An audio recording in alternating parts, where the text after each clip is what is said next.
101. Confinement. When Loren and the others pushed the door open and entered, Professor McGonagall was bent over an official parchment. Loren tiptoed in and peered. He could just make out the words Hogwarts, authority, and jurisdiction at the top. Hermione pulled him back and shot him a warning look. Behave in front of McGonagall. She wasn't as furious as she had been the night before, but her gaze swept over them seriously. I do not intend to pry into whatever secrets you think you have. Every student behaves outrageously at some point. I don't suppose you'd been trying to raise a dragon or dabble in the dark arts, she added. Whatever you've been up to, remember this. Don't put yourselves in danger and don't endanger others. You have broken school rules, McGonagall said. Each of you will lose 30 points and you will serve 1 week of detention. They had joked on the way there, but when the sentence was actually given, it landed hard. Goodbye, Professor McGonagall, Loren said politely, and led the bewildered group out of the office. In the great hall, a crowd had gathered around the house hourglasses. Loren and the 4 of them braced for rebuke. Ron's leg trembled at the thought of explaining a loss of 120 points later. The other students noticed their sad faces, and putting 2 and 2 together, swarmed them. Wow, this is huge! Our 120 points traded for Slytherin's 60, Seamus said, grinning despite himself. Malfoy and Crabbe had also been out that night and had points docked. With the 2 houses at odds, people assumed there had been arranged fights or duels, 4 Gryffindors against 2 Slytherins. Naturally, Gryffindor must have clobbered Slytherin. Loren had nothing to say. Why spoil such a splendid misunderstanding? The rest of Gryffindor seemed thrilled at the idea that they'd tarnished Slytherin's standing. We definitely won't win the House Cup now. Aren't you upset? Hermione asked, unable to help worrying about the cup. Custard, Seamus said, delighted. For many Gryffindors, dragging Slytherin down was more satisfying than winning the cup. Only a handful of people knew the truth. Suddenly those few were treated like heroes. Except for Slytherin's students, everyone else cheered them like champions. Hufflepuff, in particular, beamed and followed them about. With Gryffindor and Slytherin stumbling, Hufflepuff had surged to the top and loved to boast about it. Kids would clap and whistle whenever they passed Loren, Harry, Hermione, and Ron, shouting, "Thank you, you're Hufflepuff's pride." It was awkward. Even Ravenclaw seemed unsure how to react, so the 4 tried to avoid public places. Hermione drew up a strict study schedule to keep them occupied, but it wasn't a complete success. Loren fell asleep next to her as soon as he finished his homework. He was thinking about making a small bag, something more convenient than a trunk, maybe out of cooling materials, that could expand with magic. From the last box, he'd learned how to make extra space. With the right spell, the next pocket ought to be larger. Only he could see the silver light slipping into the fantastic book now. Whether for studying or for creating magical storage, using that book seemed the best option. The library is not a place for sleeping, Hermione hissed, tugging at Loren's arm to stop him resting his head on the table. I've finished the study goals you set, he protested. They wrestled over the armrest. Hermione, not as strong as Loren, gave up and let him lie back. She sighed, and her page-turning grew unconsciously gentle. Harry set the book he'd been holding down and, in a voice only Hermione and Ron could hear, said, Yesterday afternoon, I heard Quirrell agreeing to Snape's demands in an empty classroom. He gave in. Quirrell had been left alone earlier that day when Harry went back to the library for a book, and Harry had stumbled on Snape and Quirrell talking in an abandoned classroom. Quirrell kept sobbing. He must have yielded. Ron covered his mouth in shock. So Snape's going to get his way, he whispered. We have to stop him, Harry said, eyes burning. Hermione cut in. We can't lose any more points. Don't make trouble. Go and tell Professor McGonagall or Dumbledore. They had already let McGonagall down with the dragon incident. They didn't want more mistakes. Harry argued that they had no proof and that Quirrell wouldn't dare accuse Snape. With no plan, the matter had to be put aside, for now. At breakfast the next morning, they each received a note from Professor McGonagall. Detention would begin that night. Meet Mr. Filch in the hall at 11. Detention was no longer unfamiliar. After the troll incident, Snape's detention had unexpectedly revealed Harry's ability to speak to snakes. If this detention involved snakes, they'd be lucky. Filch, though, had nothing to do with snakes. The Weasley twins, hearing about the punishment, skipped breakfast to trade Filch stories. "Who here has suffered Filch the most?" George and Fred crowed. "We've been sparring with him since first year." Their faces twitched with glee. "His office has chains to hang your thumbs and suspend you from the ceiling," one said with a theatrical shudder. "When he's whipping you, scream as miserably as possible. If you don't, he'll keep upping the force." Ron's biscuit clattered onto his plate until he realized they were joking to frighten him. His face went red, and he vowed to properly hang and whip them if they kept it up. At 11 that night, they went down to the hall, nervous. Malfoy and Crabbe were there too. It had almost slipped their minds that those two had also been out and received the same punishment. Filch forbade talking, but he couldn't resist reminiscing about the days when he had the power to physically punish students. "Work and hardship are the best teachers," he muttered. "In the old days, I could hang students up like you lot for days on end." Loren and the others followed Filch through the dark castle, largely unimpressed by his attempts to frighten them. Filch took them across the grounds and finally handed them over to Hagrid.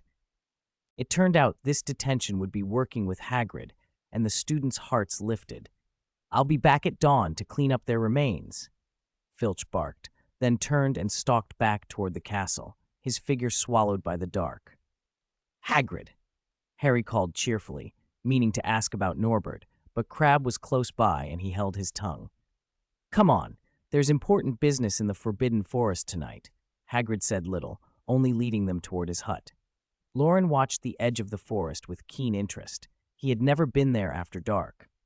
Tonight, Harry would come face to face with Lord Voldemort hunting for blood, but in the version of events everyone seemed to expect, a centaur would repel him. Loren thought that absurd. No mere centaur could realistically stop Voldemort, even if he were weak and sharing Quirrell's body. But this was how the story went. He dared not pin his hopes on that alone. He hid his wand in his sleeve and kept a few spells, Expulso, Incendio, Lumos, ready on his lips, prepared to cause a commotion if needed. If he could draw Dumbledore's attention, Fawkes could bring the headmaster at once. Hagrid filled them in as they walked. "Normally I'd have you splitting logs until your hands cramp," he said, "but tonight's different. We've got to go deeper into the forest." Crabbe bristled. "I'm not going into that forbidden forest. If there's anything to do, servants should go. At most, I'll write an essay. If my father knew." He spoke as if Hagrid were some hired hand. Malfoy stood silently, no less unwilling. Hagrid's temper flared.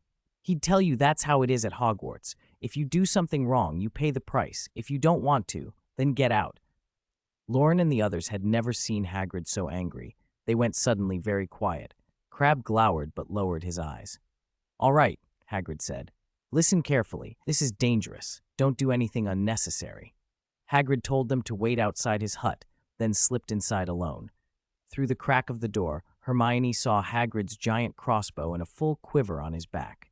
Most importantly, she spied a familiar box beside the table, Loren's box. Her face lit up, but she whispered nothing, tugging Loren's sleeve and pointing. Loren allowed himself a small smile. He guessed Charlie's friends must have taken Norbert and Hagrid had the box back. Armed and with Fang leading, Hagrid set off into the forest.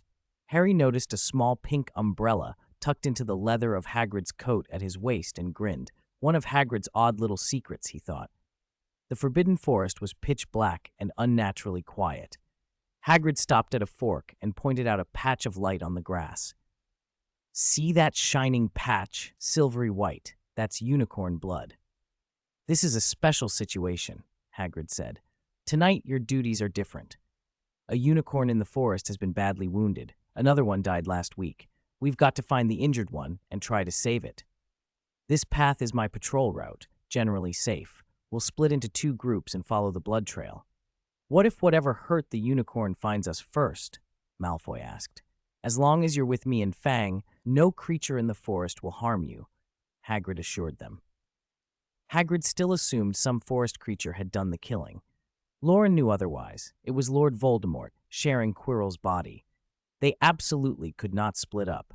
Meeting even a weakened Voldemort under Hagrid's protection would be dangerous, but survivable long enough for Dumbledore to arrive. Split up, and a handful of students and a dog would be easy prey. Loren interrupted. Hagrid, remember the Acromantula? Hagrid took him for a coward. I remember. Aragog's finished his hibernation. His offspring have woken, so they won't be desperate for food. You said outside creatures had broken into the forest. This time, it might be that fellow who did it. Hagrid's face went uncertain, surprise and a flash of fear. You're right. I almost made a huge mistake. In the end, they didn't split. Hagrid, Fang, and 6 students, Loren among them, took one path and wound deeper into the trees. They moved silently, eyes on the ground. Moonbeams sometimes filtered through the canopy, lighting up silver-blue stains on leaves and roots. Loren's blue eyes burned bright with an awful certainty. The unicorn's blood carried a dark, violent magic. Only the blood of a dead unicorn could be cursed like that. Hagrid, however, still hoped to find and save the creature. Could a werewolf have done it? Harry asked softly. Werewolves don't mess with unicorns. Don't be fooled. Unicorns aren't to be trifled with, Hagrid replied, still optimistic. Besides, werewolves generally don't live in the Forbidden Forest. They walked for nearly an hour. The trees crowded in, branches and undergrowth tangled until the path was almost impassable. Bloodstains grew more frequent, splashed against a tree root. Ahead, beyond a tangle of branches, a clearing showed hazily, and movement within it. Hagrid pulled the students behind a thick oak and crept closer, peering through a gap. A hooded figure was bent over the unicorn's neck, making sucking sounds, drinking its blood. The unicorn lay in a pool of moonlight, its silvery coat glowing pale and pure. Its legs were stiff, and its mane spilled over the dark leaves like something tragic and luminous. Rage snapped Hagrid into action. He loosed a bolt from his crossbow. The hooded figure seemed to have eyes in the back of its head. With a wave of a finger behind, the bolt was swept aside and buried deep in a nearby trunk. The force of Hagrid's shot trembled the fletching. The figure turned and pointed a single finger up at Hagrid as if it were a wand. The branches between them exploded inward with a tremendous force. Hagrid was hit like a cannonball and hurtled back, slamming into the oak where Loren and the others were hiding. The students heard the sick crack of outer bark. Crabbe stared, stunned, his eyes burning with a fierce, terrible light. Given such power, he thought, he could flatten Malfoy, Potter, everyone. Hagrid! Harry rushed forward. In an instant, a searing pain stabbed the base of his skull. His scar flared as if a red-hot brand had been pressed to his head. Run, Harry! Hagrid roared, pushing Harry away and using his bulk to lever himself against the tree. He lifted the trunk and hurled it toward the hooded figure. Everything was different from what Loren had imagined. Hagrid could withstand more than any of them, but the children could not. There was no time to argue. Loren grabbed Hermione and Ron and ran. Malfoy fled even faster. Hagrid didn't wait to see if his thrown trunk had hit. He scooped up the dazed Harry and, with Crabbe tucked under an arm, ran. He had forgotten in his fury and fear that he was responsible for these students. If any of them were hurt, Hagrid knew he'd be the one to blame. Suddenly a force tore at Harry. He was snatched from Hagrid's arms by the hooded figure's magic. Unconscious and limp, he flew toward the figure like a broken puppet. Harry! Hagrid's eyes went white with fury. He set Crabbe down and turned to give chase. An arrow zipped past the figure. It didn't hit, but it broke the spell, and Harry fell. A silver-maned centaur leapt, snatching Harry midair and landing with him.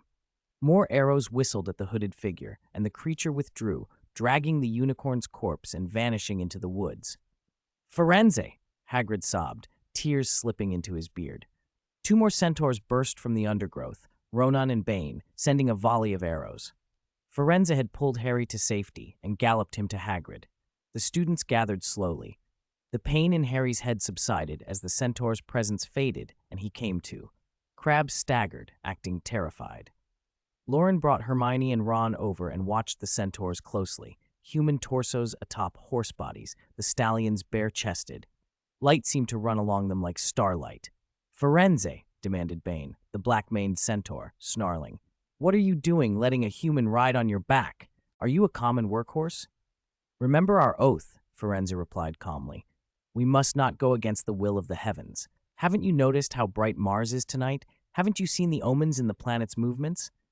Firenze did not sound ashamed. Do you not know who this is? This is the Potter boy. We must get these human foals out of the forest. Ronan, red-haired and restless, pawed at the earth with his hoof. I believe Firenze acted with the best intentions. What does that matter to us? Bane barked. Centaurs care for the stars. We do not run after humans like donkeys. He lashed out, galloped off, and kicked the ground in anger. The argument made something click in Loren's mind. He'd thought Bane was only upbraiding Firenze for lowering himself by helping humans, but Firenze's defense suggested something more. Bane had seen omens that, in his reading of the stars, pointed to Harry's death at Voldemort's hands. That was what he meant by the bright Mars. Loren looked up. The moon smoked with clouds, and the other stars were faint or hidden. It felt like a night for portents. Hagrid took Harry from Firenze and held him for a long moment, trembling, before letting go. Harry, dazed, thanked Firenze and ran back to the group. Hagrid told Firenze and Ronan in a halting, amazed voice everything that had happened. If you ask me, Ronan said, mimicking Hagrid's tree-throwing gesture with a laugh, Hagrid doesn't need magic. His body's the weapon. Fear and excitement chased one another away now that they'd escaped. Firenze's voice cut through. Harry Potter, do you know what unicorn blood can do? Harry shook his head. Unicorn blood can keep a dying person alive, Firenze said, but it comes at a terrible cost. To drink it is to live on a curse. It is worse than death, unless it is to buy time for some greater magic to remake you. He made the students look at one another. Do you know what powerful magic is hidden in this school? Firenze asked softly. Harry's thoughts answered before his lips could. The Philosopher's Stone. Who has waited, quietly for years, longing to rise again? Firenze asked. The question hung in the air. The name of the one who had been quietly clinging to life came to them with an iron grip, Lord Voldemort. An invisible claw clenched their chests. Harry, Ron, and Hermione froze, their steps suddenly heavy. Crabbe looked down and forced a strangled laugh he could not smother. He understood, and the thought made his face contort with fierce, awful joy. Malfoy, too, felt something shift inside him. Bewilderment, curiosity, and a cold calculation about how the return of the Dark Lord might benefit his family. For 10 years, the Malfoys had lived under Voldemort's shadow. Some feared him, some had benefited, and some remembered glory mixed with cost. Tonight, whatever it meant, it was clear that darker things were beginning to stir again. 103. Interpreting the Book of Abraham. The young wizards walked ahead, the centaurs and Hagrid bringing up the rear. 9 people with 22 legs crunched through grass and fallen leaves in the forbidden forest, the sound of their passage whispering through the trees. They had been walking so long that none of them noticed exactly how far they'd come. Gradually, the undergrowth thinned, the trees opened up, and the view widened. Looking up, they realized they had reached Hagrid's hut. Loren glanced back. The 2 centaurs had slipped away at some point. I'll stow me gear. Can't bring all this into Hogwarts. Wait here a moment, Hagrid rumbled, his voice muffled as he ducked inside. The herbology greenhouses were ahead, and the castle itself loomed nearer. Crabbe, impatient to be done, broke away. You don't need to walk me back. I'll manage, he grunted, striding off toward the castle. He wanted to write a letter as soon as possible. Fang, go with him, Hagrid said, patting his boarhound's head. It wasn't truly dangerous between the edge of the forest and the castle, but it was his duty to see them safe. Malfoy fell in beside Fang and followed Crabbe. Hagrid, are you hurt? We can get by ourselves, Loren said, remembering how Hagrid had taken a powerful blow earlier. Hagrid grinned and thumped his chest. See, not a scratch. The heavy hand hit his sternum with a hollow thud that somehow sounded stronger than his words. Loren clicked his tongue. As you'd expect from someone with giant blood, Hagrid could take a hit that might fell a normal man and be none the worse. He's a friend of Charlie's, Hagrid went on once he came back out, leaving his great crossbow and quiver inside. He held Loren's small box in one of his big hands. He brought your box over and nearly got caught by Professor McGonagall. I knew you law'd get detention, so I asked her to let you come here. He handed the box to Loren with a chuckle. No wonder the detention had been so odd, why it had been suddenly transferred from Filch to Hagrid. Loren took the box. It was his first alchemical creation, and it felt good to have it back. Charlie's mate mentioned a thing or two about Norbert when he delivered it, Hagrid added. They said even the dragon researchers in Romania might not have hatched him so smoothly or raised him so healthy. Hagrid tried to steer the talk away from you-know-who. It wasn't a subject he wanted the first years fussing over. But Harry wouldn't let it go. He fixed Hagrid with a steady look. "Do you remember what you told me the night we first met?" he asked. Hagrid had reprimanded the Dursleys then, and he had spoken of dark things. "Some say he's dead." Hagrid had told Harry that night. "I think that's nonsense. He's got no more humanity left. If that's true, he hardly could die." Loren, Hermione, and Ron listened in shocked silence. They wished they could shrink out of sight. "Don't pay any mind to the centaurs," Hagrid said, trying to wave it off. "They only ever talk about the moon." "Hagrid, Snape's trying to get the Philosopher's Stone," Harry said bluntly. He couldn't bear the evasions. Lord Voldemort is his master. He wants the stone to come back. "Enough," Hagrid snapped, angry with himself. "This is not for you lot to be tangled up in. Fluffy's got protections under him set by the professors.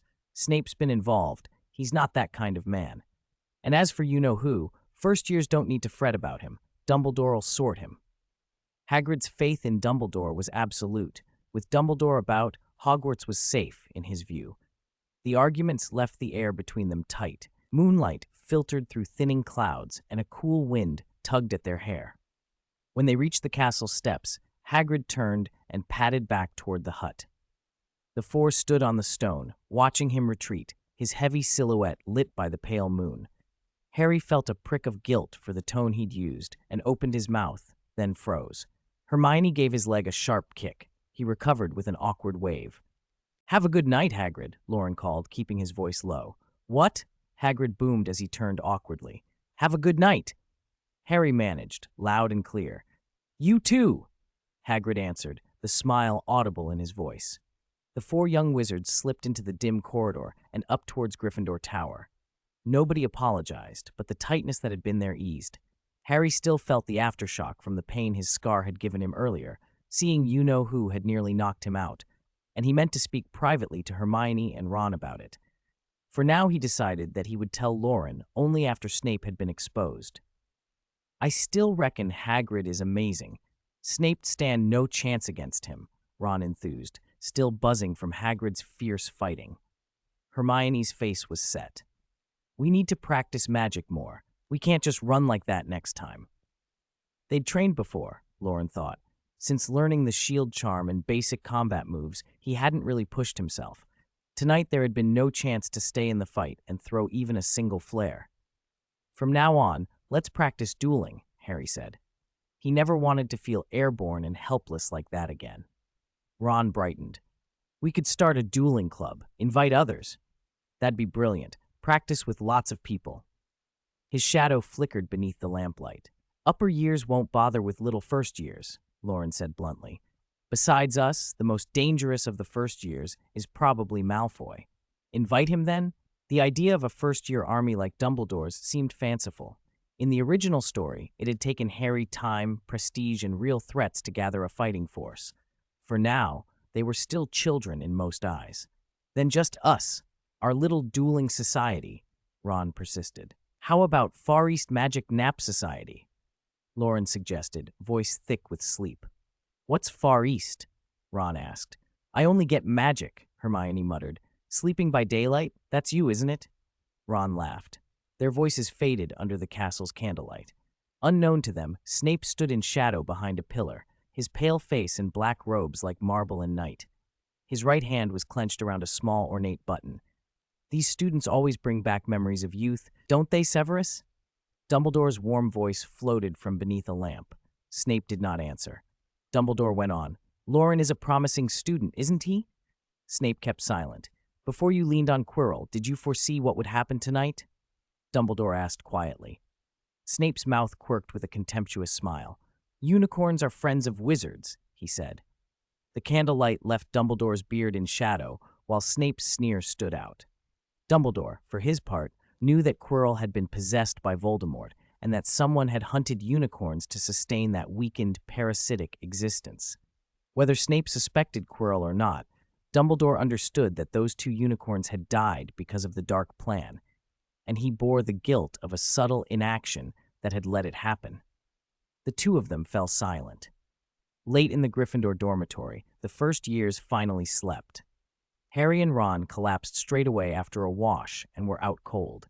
A silver thread of light passed, and Loren's awareness slipped into another space. He stood in the library, bright and hushed. Nicholas Flamel sat at a table, spectacles perched on the end of his nose, reading the origins of bel canto and hymns like an elderly scholar. "I thought you might not come tonight," Flamel said slowly, looking at Loren over his glasses. "I thought Mars would be bright this evening. Do you have anything to remind me of?" Loren remembered the weight of that question. Flamel replied in a measured voice, "All interpretations must be done by yourself. Help from outsiders brings error, and the knowledge you give to others can bring disaster to them." There was no flourish, no hint. Flamel's tone made it seem a simple truism. Loren felt no sudden insight. The scholar faded from view as though lens and light had dissolved. The library dimmed, and a ripple of memory from centuries back, plagues, Hebrew scholars, the Reformation, washed over him for a heartbeat. Flamel seemed to sink into thought, and then the room was dark. Moonlight filtered through the dormitory window. On Loren's knees lay the Book of Abraham. Its cover was the same: soft, yellowed bark paper, gleaming brass rings, faint impressions pressed into the pages. The flyleaf still bore that terrifying warning. The illustrations, snakes coiling around staffs, serpents on crosses, a snake in a spring, were unchanged. Much of the text was Hebrew. Loren could make out fragments, but not enough to translate it properly. As he flipped the pages, the room's ordinary sounds thinned. Neville's snoring stopped. The others' even breathing ceased. The dormitory, once merely quiet, was now dead silent. A cold prickling ran up Loren's arms and the back of his neck. He looked up and saw that everyone else was gone. Color bled out of the room. The bright yellows on the curtains, the dark wood of the beds, the cloud motif on the quilts, the silver moonlight outside, all drained into black and white. Only the Book of Abraham in his lap kept its color. Loren's heart hammered. Had something in the text done this? He forced himself to breathe slowly. With Dumbledore at Hogwarts, nothing could permanently steal the castle's color. There must be some illusion at work. He had no sense of having moved physically, no dizziness, no pain, so it wasn't apparition or a portkey. If this was an enchantment, it might be temporary. If he stuck it out, someone would notice by morning. For now, he explored. He rose and walked in slippers down the line of empty beds. The soft shuffle of slippers on floorboards rang unnaturally loud in the silence. The dormitory offered no more clues. He peered through the window. Moonlight, distant hills, the edge of the forbidden forest had all turned to stark grayscale. He opened the dormitory door and stepped out. The corridor exploded into color. The plain wooden door he'd just touched transformed into a gold-lacquered grand portal, a single leaf now part of a double-arched entrance. Instead of the familiar tower corridor, Loren found himself in an enormous, opulent hall. White marble floors gleamed under deep red carpets. On a raised dais ahead sat a golden throne. Some great steady light from a vaulted ceiling poured down from a massive chandelier and 4 smaller chandeliers in the corners, eliminating shadow altogether. There were no other doors he could see. The hall seemed completely enclosed. He tugged at the door behind him. It wouldn't budge. Calling out felt foolish. If someone was there, he didn't want to announce himself to whatever or whoever sat on that throne. Every clue pulled his attention to it. Loren climbed the steps and inspected the throne more closely. Lions at rest, maidens playing harps, knights with long spears and shields were carved into the arms and back.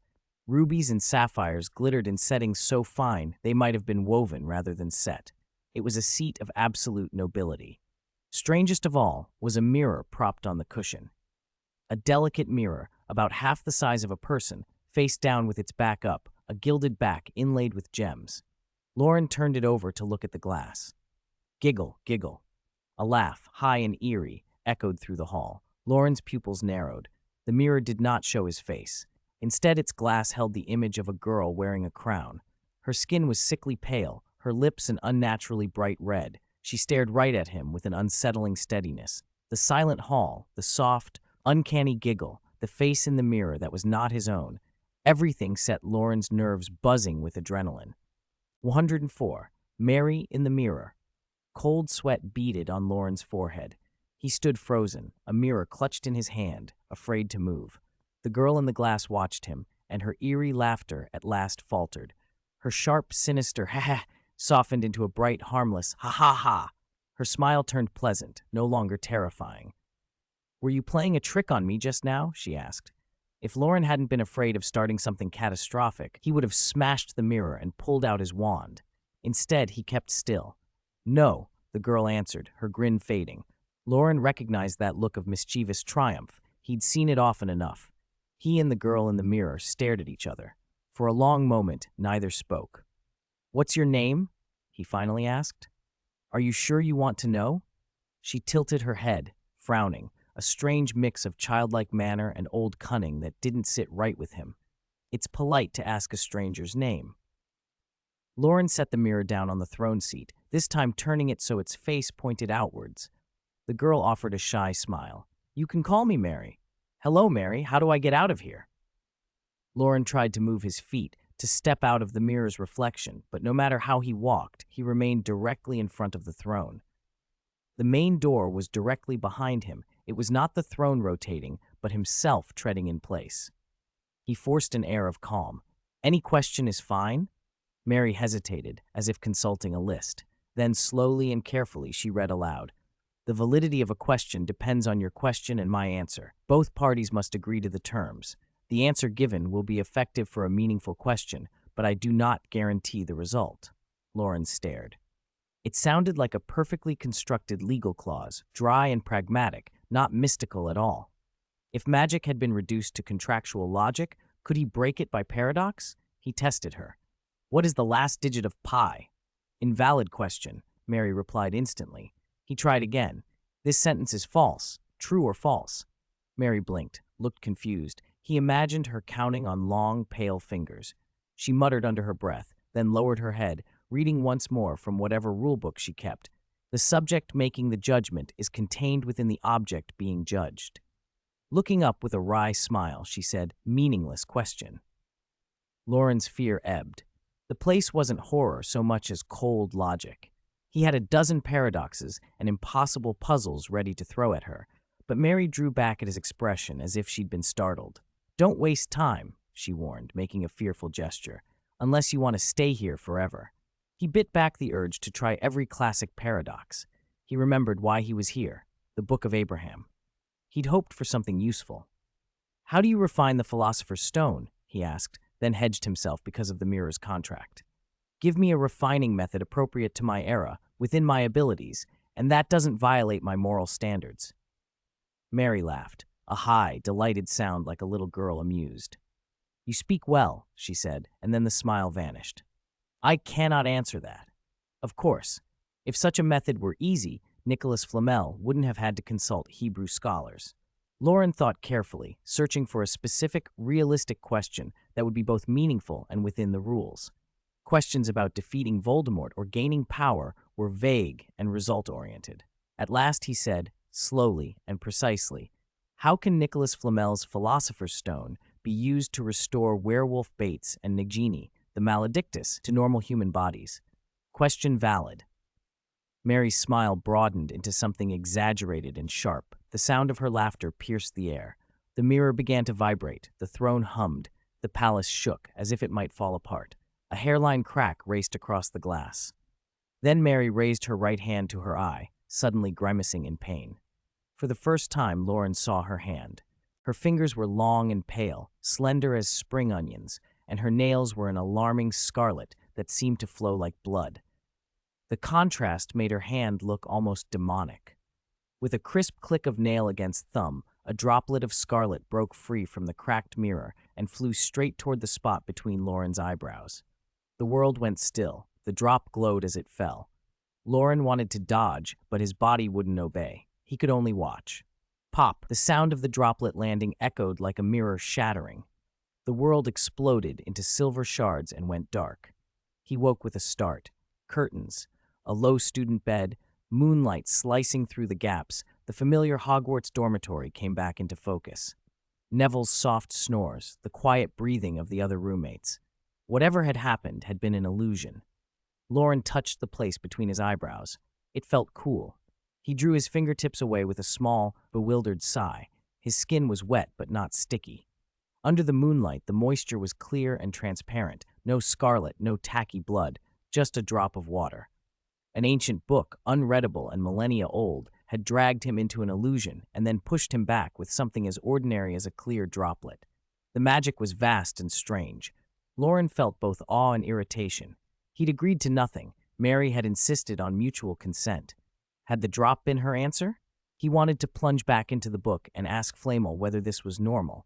A silver light flashed, and he was back in the library. "Flamel, I need to talk to you about the Book of Abraham," Loren called. A voice came from behind him. "Didn't I tell you? Outsiders can't help, and you can't reveal information," Nicholas Flamel said, dry and patient. "Can an artificial intelligence be afflicted by bad luck or curses?" Loren asked. Flamel paused at the term artificial intelligence. It seemed to fit. "Perhaps," he said. "Who can say about ancient magics?" Loren almost said, "Reboot if you're poisoned," but kept his composure. He tried a different tack. "Can you tell me about your experience interpreting this book?" Flamel spread his hands. "Sorry." As before, he received no answer.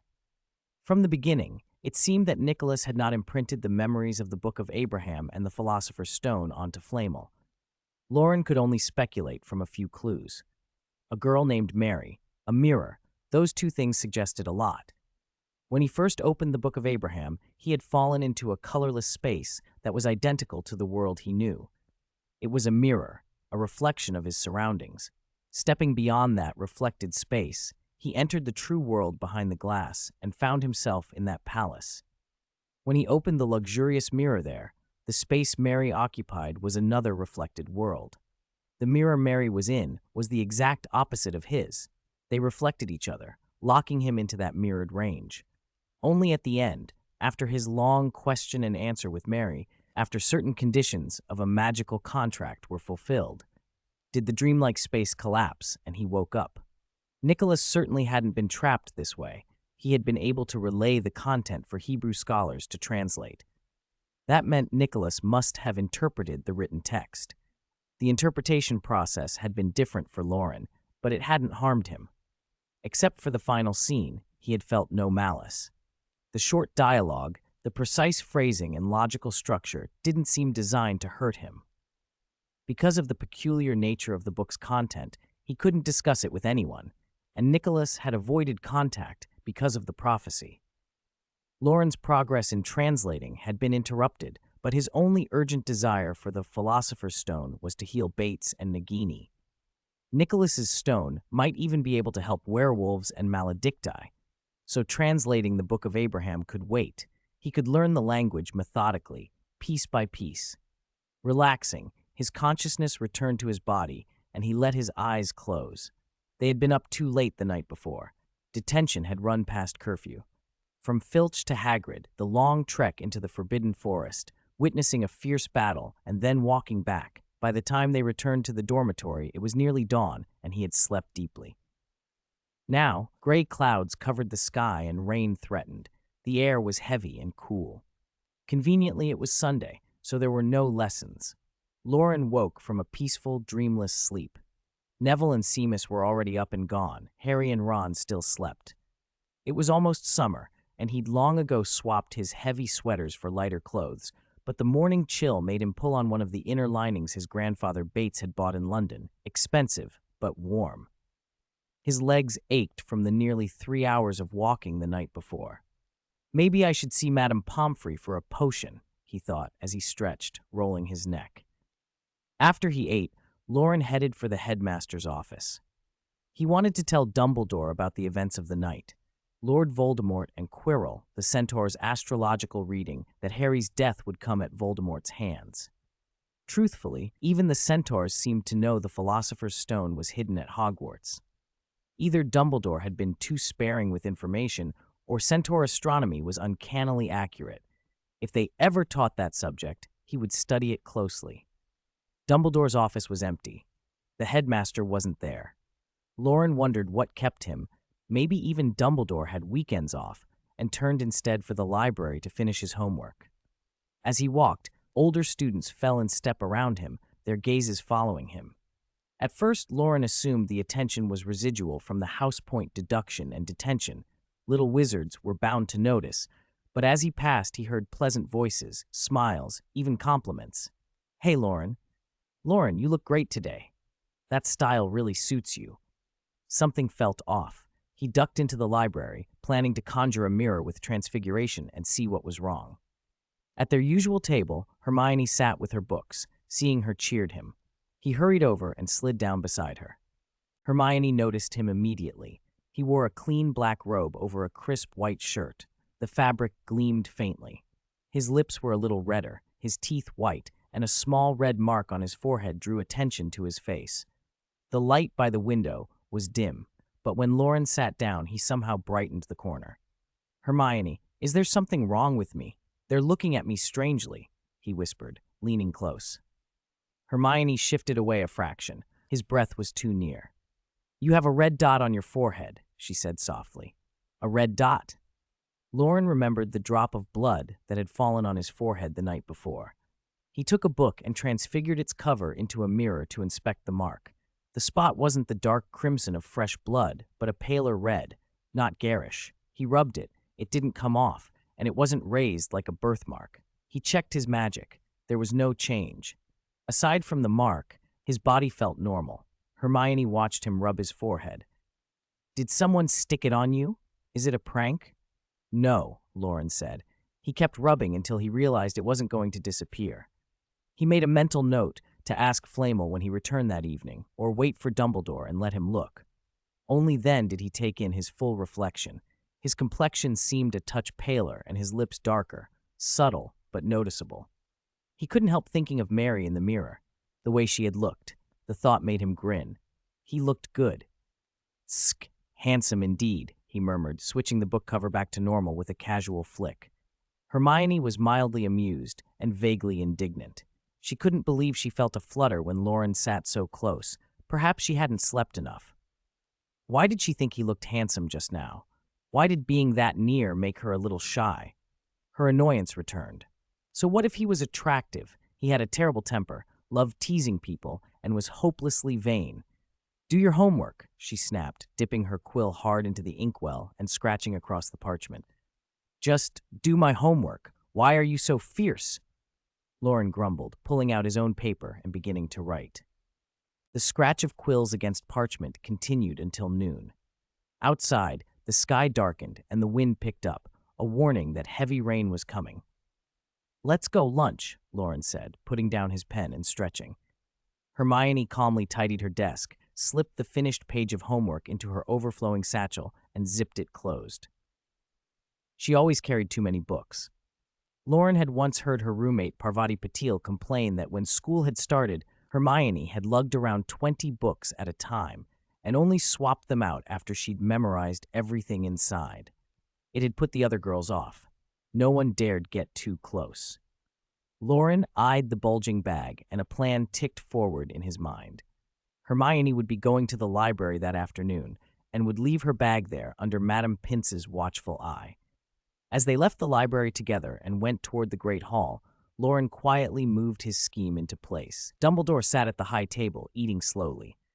Harry and Ron were demolishing bread, steak, and bowls of soup. Harry let out a long, satisfied belch. "Feels like I shoved a whole cow down there," he said blissfully. Ron's mouth was stuffed. He nodded with obvious approval. "When did you two wake up?"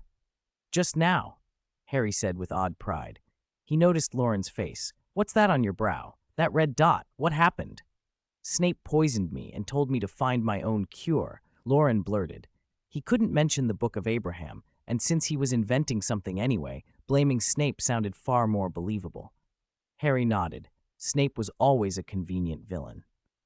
Loren finished his fabrication and then froze at the sight of a dish on the table. Hot mango sauce rice pudding. Warm mango sauce poured over rice, called hot mango sauce rice pudding. What kind of dark culinary magic was that? Cursing his own hunger for making lies, Loren grabbed several large pieces of fried pork chop and began to eat. While Loren's sulk had turned to appetite, Harry was trying to find a way to talk about the scar without Loren listening. Fortunately, It didn't take much effort. Loren, finishing his food, spotted Dumbledore slipping out through a side door and hurried after him. Hermione, I need to talk to you, Harry started. Headmaster Dumbledore. Loren jogged to catch up. Dumbledore was strolling to aid his digestion.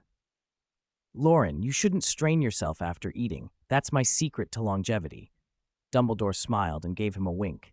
And your outfit today suits you.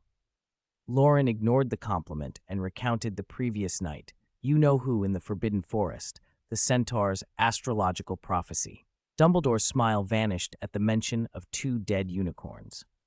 When Loren finished, Dumbledore asked slowly, I noticed your friends are still tangled in this mystery. Why don't you help them? Loren's eyelid twitched. He was reporting events and being told to bring people to the dungeons to train alongside them. He wouldn't take that bait. They passed the gargoyle and climbed the spiral staircase to the headmaster's office on the 8th floor. Loren sat as if he'd been there 100 times, relaxed and unconcerned. Dumbledore looked noticeably lighter for it.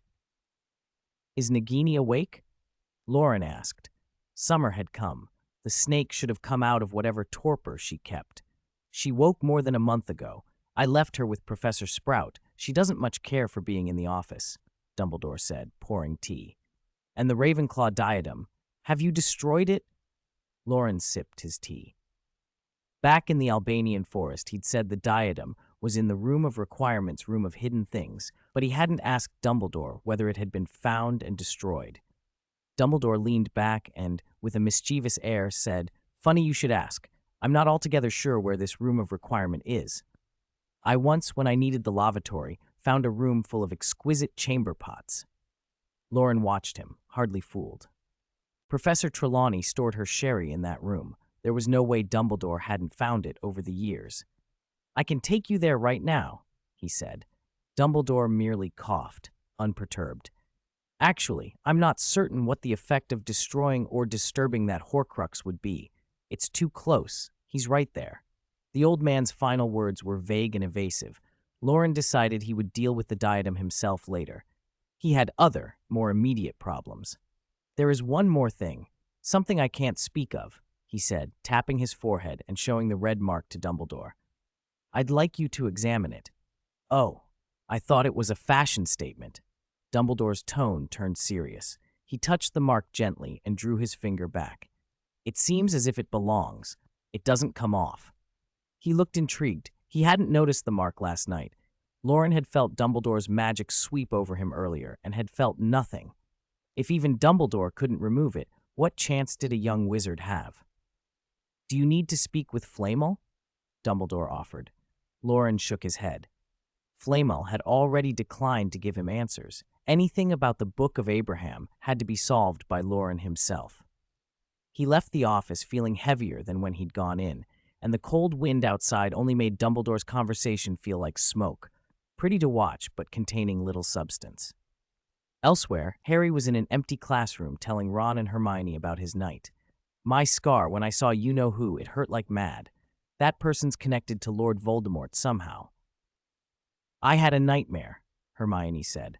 A hooded figure wandering the castle. Thunder cracked, and the first heavy summer rain of 1992 fell in earnest, draping the old castle in a sheet of water. The end of term was near, and exams loomed. The castle hummed with nervous energy. Corridors were full of students hurrying from class to library and back, as if speed could buy them more hours. A week before the end of term, the Great Hall was busier than usual. Neville shoved bread and steak into his mouth, gulped a large cup of pumpkin juice, and ran. He reached the entrance, remembered something, and dashed back to snatch his notebook from a table. The whole thing took no more than 3 minutes. Loren watched Neville's retreating figure and felt a pang in his stomach. How did he manage that? Why doesn't he leave his books in the library? Hermione asked. Harry shrugged. If Neville doesn't carry them, he forgets where he put them. He's studying all the time. He's scared his report card will disappoint his gran. Thanks to the revision plan Hermione had devised, they weren't completely frantic. Are we still going to the abandoned classroom on the 4th floor to practice dueling tomorrow? Loren asked. Oh. Ron closed his eyes and wanted to refuse, but under the stern looks from Harry and Hermione, He swallowed the protest.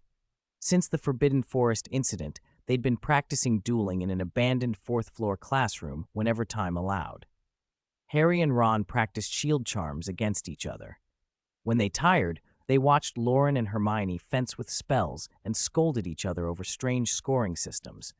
With Flamel's help, Loren had edged into the top spot among them, despite Hermione's head start. Harry was catching up fast. Ron, try as he might, was perennially last. He'd worked hard, resisted shortcuts, but against an overachiever and two cheaters, there was little hope. They'd named themselves the Dueling Club after much bickering. Ron had wanted Weasley and his friends, Loren had argued for Far East Nap Magic Club, and Harry had been non-committal. They chose the fourth floor because it was near where Fluffy might be, and they were all convinced Quirrell had already fallen under Snape's hand and that the Philosopher's Stone was at risk. Snape, however, showed more patience than they'd expected. The rain stopped but left the castle thick and muggy. Exams began in that oppressive heat. Some subjects were written. Transfiguration, charms, and potions demanded practical demonstrations. In Professor McGonagall's Transfiguration exam, the students sat at long rows. "Do not cheat," she warned, stern. "A poor mark is preferable to dishonesty. Character matters more than grades." Blank parchments and special quills, enchanted to prevent cheating, were handed out. When the bell rang, questions appeared on the otherwise blank sheets. Little wizards bowed their heads, and the only sound in the room was the scratch of quills. "The author of A Beginner's Guide to Transfiguration is," Loren wrote, "Emeric Switch," almost without thinking.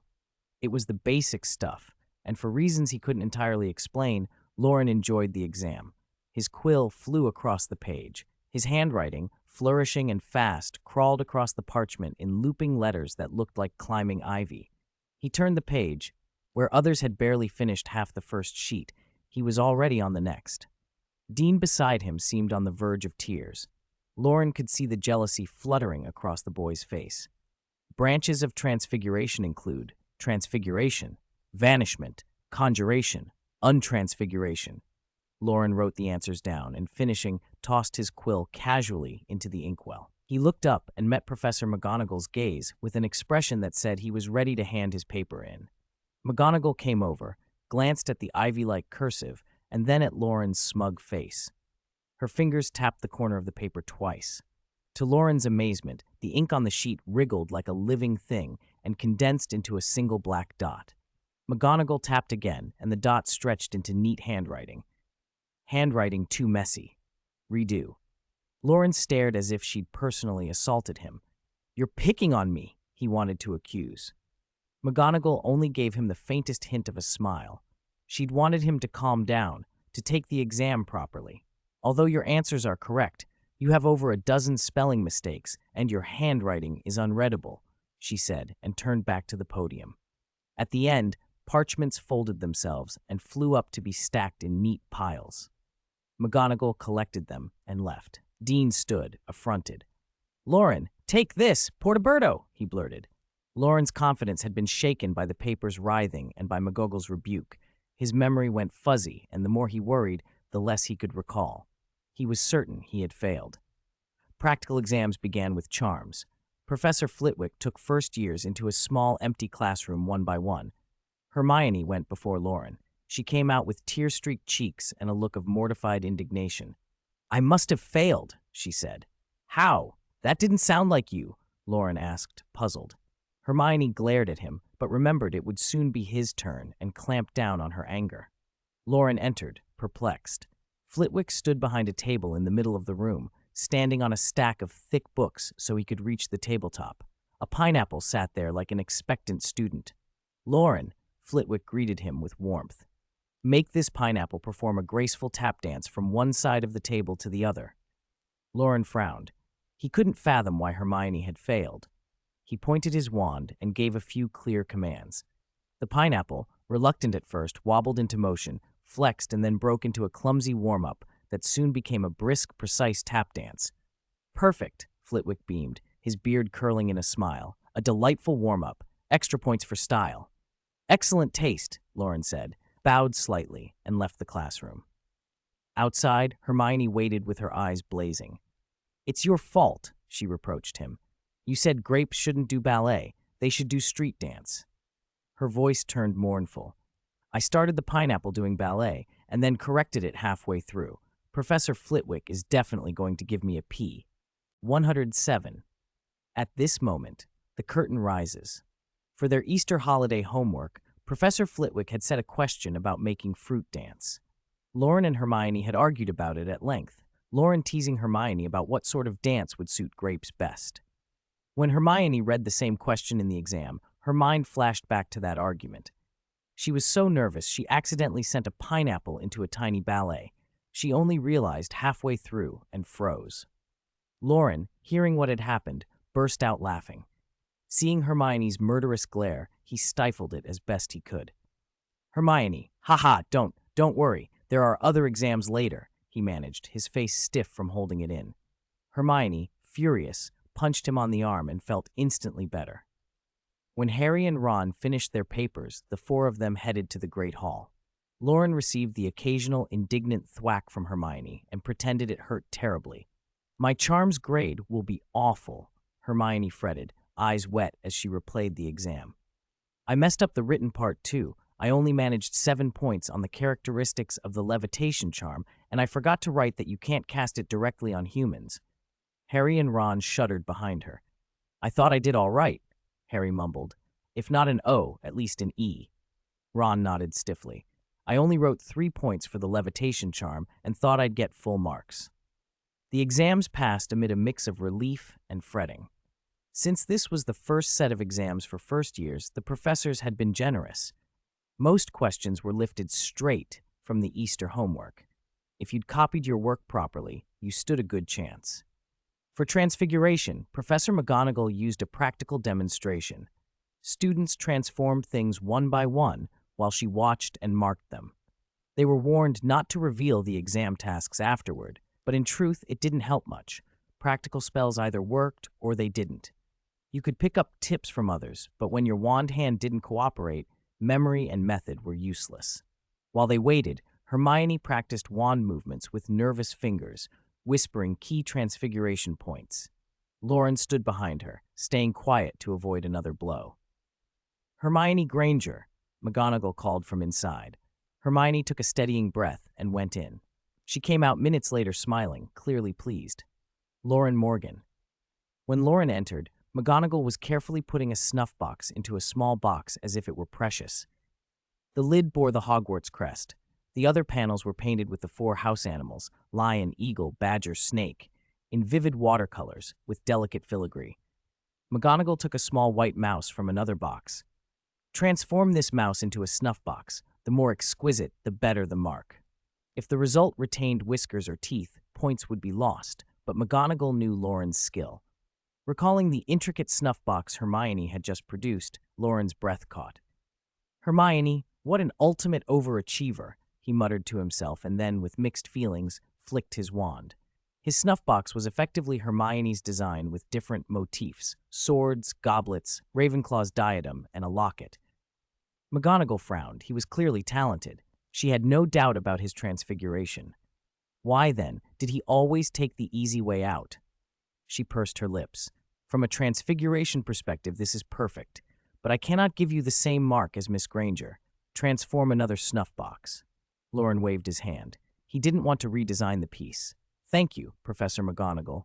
This will do. As long as I pass, I'm fine. McGonagall, usually composed, let out a short laugh of exasperation. She watched him leave, thinking about his pattern.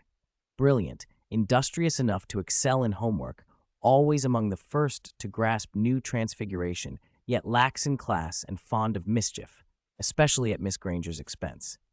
She resolved to keep a closer eye on this problem student next year. Potions was taken by house, all brewing at once.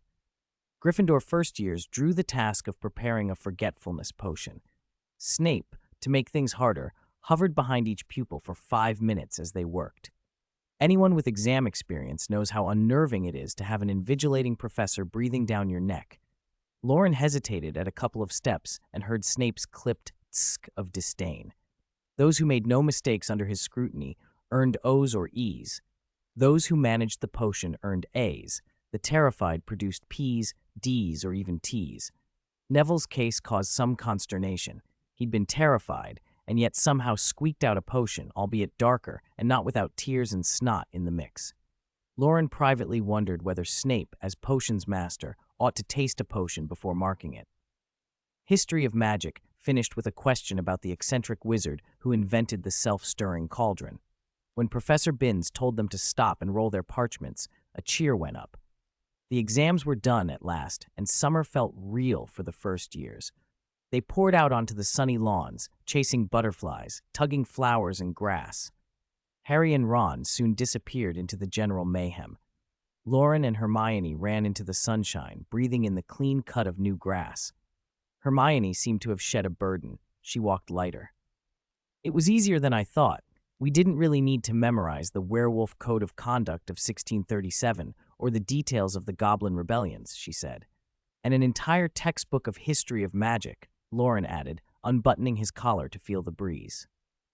In the sun, his white shirt seemed to glow, throwing his fair face into sharp relief, along with the small, striking red mole between his brows. The girls on the lawn greeted Loren with enthusiasm. He ducked a stray fringe over it, self-conscious. Hermione, with a little prompting of her own, tugged him away from the crowd. They went down a slope to the lake and flopped under a tree. Hermione curled her legs and rested her chin on her knees. Loren lay back. Out in the shallows, the giant squid basked, and the Weasley twins, Ron, Lee Jordan, and a few others crowded around, gently prodding its tentacles. Loren thought about fishing, then remembered the Grindylows and the trouble of bait, and put the idea aside. He watched them from a distance. No one felt particularly talkative. This was the kind of afternoon that made you languid and content. The boys were eager, perhaps too eager. One of them jabbed a tentacle a little too roughly, and the squid raised a flailing limb, slapping the water and sending a spray across the group. The soaked students erupted into glee. Loren and Hermione smiled without meaning to. A white owl crossed the blue sky, feathers catching the sun. Not long after, Harry ran breathless to them. "Hagrid knows the exams are over and wants us at his hut tonight. First batch of Peapods." He barely waited for a reply before racing off. Loren and Hermione watched their friends get drenched and laugh until they were hoarse. Loren must have dozed off. He woke with the sunset burning the sky in ribbons of orange and pink. The squid slipped back beneath the surface, and once the sun was gone, Harry and Ron reached them again, their clothes dry, thanks to a twink from Fred and George. "Come on, Hagrid's for dinner," Harry said, cheerful. They met Fang at the edge of the Forbidden Forest. The boarhound's tail was a blur as he circled them. Hagrid sat outside his hut with his trouser legs rolled up, shelling pea pods into a large bowl. "Exams over, eh?" he boomed when he saw them. "Just in time. Come see this year's first batch." They gathered around and helped. As night fell, Hagrid ladled steaming pea soup into bowls, with a side of boiled pea pods, cooked simply with onions and chicken, the pods dressed with salt and oil. Simple, rough food, but Hagrid's cooking always made it taste better than it had any right to. They ate with appetites born of exams and sun. After the plates were cleared, Hagrid took a clump of pure white unicorn hair from a wooden box and handed it to Loren. "A thank you from the unicorn folk. They said if it weren't for us, you know who'd have hunted more of them." Loren's heart thudded. The hairs were long, glossy, thick, mane and tail hair, pure and magical. Loren hesitated. "This isn't from," he began. Hagrid interrupted cheerfully, reading the thought. "Don't worry, not from dead ones. The unicorns combed it off their own. They wouldn't let their bodies be touched." Loren carefully packed the hair away. Ron chirped, "Since detention, it's been one good thing after another. It's like everything we wish for comes true." Harry's hand went to his scar. He'd been having nightmares since the Forbidden Forest. The phrase, "everything we wish for comes true," made a warning flare in his mind. He turned to Hagrid. "Hagrid, have you always wanted a dragon?" Hagrid brightened at the mention of Norbert. "I always wished for one." "That can't just be a coincidence," Harry said, suddenly serious. "Do you remember the man you won the dragon egg from? Do you remember what he looked like?" Hagrid frowned. "I didn't get a proper look. There were strange folk in the pub. He had a hood on and wouldn't take his cloak off." Everyone else froze. Harry, Hermione and Ron showed near disbelief. You gambled over a dragon egg worth a small fortune and didn't even see the other player. Loren sighed inwardly at Hagrid's guilelessness. Professors' salaries weren't huge, but many made extra money on the side. How could Quirrell, who had once taught Muggle studies, have bought a real dragon egg from the black market with his pay, then hand it to Hagrid so casually? If the Death Eaters were involved, why did they act so honestly? No Veritaserum, no Imperio, no cunning at all. Did Voldemort's condition make him unable to use certain dark arts? If so, it would explain why Dumbledore felt confident letting Harry handle some things alone. Under repeated questioning from Hermione and Harry, Hagrid remembered more. When he and the mysterious man had talked about dragons, Hagrid had boasted he could even get past Fluffy. He'd mentioned playing music for the three-headed dog to sleep. I shouldn't have told him, Hagrid said, covering his mouth. That was all Harry needed. He grabbed Ron and ran for the castle, Hermione pulling Loren after them. "Where are you going?" Hagrid called. "No strenuous exercise after dinner," Loren called back, but none of them listened. They ran into the great hall, breathless. Harry wouldn't relax. "We have to tell Dumbledore," he panted. "Hagrid told a stranger how to get past Fluffy. That man could be connected to you-know-who. You want to see Dumbledore?" "Why?" Professor McGonagall's cool voice cut across the hall. She was approaching with a stack of books. Harry swallowed, unable to explain properly. Loren stepped in for them. "We suspect someone is trying to steal the Philosopher's Stone and want to tell the headmaster." At the name, Philosopher's Stone, McGonagall looked so shocked she let the books fall from her arms, though she did not stoop to pick them up. "I don't know how you came by knowledge of the stone, but it is under the strictest protection. It is foolproof." Her stare was heavy. "Return to your dormitories to rest. The end of exams is not permission to break school rules unless you want detention again." With a flick, the fallen books rose back into her hands and she turned away. "Professor McGonagall," Hermione called after her. McGonagall's voice came back from the far end of the hall. "The headmaster received a letter and has gone to London on urgent business. He won't be back until tomorrow." Loren wondered if McGonagall had known that when she reacted to the words earlier. Something about her dropped books act had looked oddly stiff. "Tonight," Harry said, even more convinced. "Snape wouldn't dare to move while Dumbledore's at school. If someone's planning to act, it'll be tonight." "Even that letter might have been forged by Snape," Hermione added, the idea sliding into the circle of suspicion. 108. Prologue. Voldemort appears. "What letter?" A cold voice cut through the corridor, and Severus Snape, cloaked in black, materialized at their side. Hermione clapped a hand over her mouth to stifle a cry. Snape wore a peculiar smile. "Let me remind you," he said quietly, "if any of you are found wandering after lights out, I will personally see you expelled." Harry felt certain Snape meant it. Only those at the school knew of Snape's recent behavior. "Now!" Snape snapped, raising his voice. "All of you, back to your dormitories." Under his look, the group hurried back to the Gryffindor common room. Snape watched the four young wizards until they were gone, thinking that Quirrell had been acting oddly of late, sickly and furtive, like a rat skittering at the scent of danger. There was an almost gleeful excitement in Quirrell's eyes, and an overflowing malice. Whatever Dumbledore was plotting, with the holidays coming, Quirrell clearly could not wait. These foolish, reckless youngsters would throw themselves into danger at any moment. Loren glanced back at Snape one last time. Snape stood in the dim candlelight of the Great Hall, watching them with dark, unreadable eyes.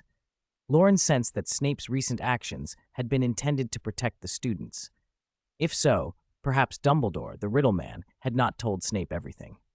The four returned to the common room and found stools in a shadowed corner to sit. "He'll definitely move after lights out," Harry said, certain now that Snape's warning had confirmed his suspicion. Hermione looked at Loren. They had always tried not to speak ill of Snape in front of him. "Why are you staring at me?" Loren shrugged. "I won't tell on you, but I still say, Snape isn't a bad man." Harry stared at him with pleading eyes. "Loren, you don't have to fight him with us. If you can, please keep an eye on Snape. If he leaves his office, follow him." "Consider it done," Loren smiled. He was happy for the easy assignment. He wasn't truly worried for the trio.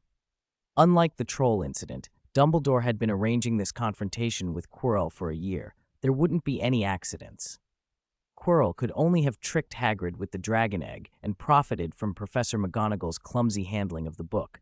These were all safeguards. It was best to stay out of trouble. If he got involved, he might well end up in the hospital wing for a few days. Harry continued to make plans.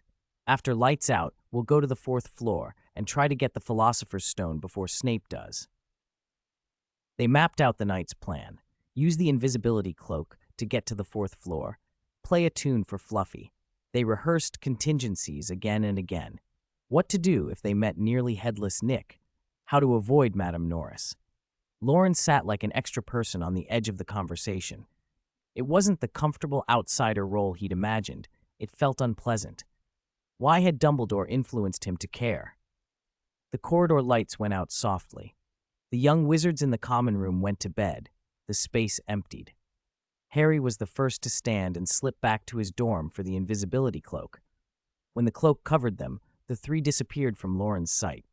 The fat lady shifted in her portrait, and the common room fell completely silent. Loren got up too and walked slowly toward Snape's office. Harry, Hermione, and Ron reached the 4th floor and found the room where Fluffy lay. Harry used the little flute Hagrid had given him for Christmas and made Fluffy fall asleep. Hermione and Harry dropped, one after the other, through the hole beneath the trapdoor. Ron hesitated at the opening, staring into the dark pit. He wondered if jumping was reckless. But Hermione and Harry had already gone. With a grunt, Ron followed. Below, they were caught in a web of black, tangled vines. Ron ran his hand across the plant material, and his eyes widened. Dark vines had coiled up over their limbs, wrapping and tightening. Harry and Ron struggled in panic. "Relax," Hermione called from under the vines, her voice unnervingly calm. "It's Devil's Snare. The more we struggle, the tighter it constricts." "The faster we die," Ron gasped. "So relax. How does that help?" Hermione lay flat against the vines, as if letting them take her. "Trust me," she said. "Devil's Snare hates heat and light." "Incendio." She used a heating charm, a variation of the fire jinx used to warm rooms in winter. Tiny blue-orange flames rose from her wand and drifted up. The vines loosened their grip on Ron, and he fell, landing on his backside and rubbing himself, laughing weakly. "Blimey, good job relaxing." "Good thing Hermione knows her herbology," Harry muttered. The tension about the Philosopher's Stone eased a little. They hadn't expected this particular obstacle to be so combustible. They crossed a one-way stone corridor until they reached a brightly lit chamber. 4 broomsticks waited in the center, opposite a closed door. Dozens of small, glittering winged creatures fluttered under the high arched ceiling, golden-winged keys. The challenge was clear. Ride a broom, catch the right flying key, and unlock the door. Harry mounted a broom and clumsily crashed about in the air. Hermione gave up almost immediately. Ron watched the speed of the keys and shook his head as well. They went to the door and watched Harry. After a few wild moments, he caught the single silver key among the golden ones and opened the lock. The second room lit, and the three entered a vast chamber. They stood before a giant chessboard. The pieces were enormous stone figures, soldiers with twin swords, knights on armored steeds, rigid and lifelike. They were on the black side. The white pieces filled the path. To pass, they would have to win the game. "Giant wizard's chess," Ron breathed, and then took charge. He studied the black pieces and directed their moves. Harry became a bishop, Hermione a rook, and Ron mounted a knight. The game flew by. Ron understood the opponent's style and sacrificed pieces with grim efficiency. Finally, the White King took off his crown and tossed it at Harry's feet. The white pieces bowed and withdrew, clearing a path. Ron beamed. "Before Christmas, I would have had to sacrifice the knight, but I'm not the same person I was then." Beyond, the next room smelled of rot.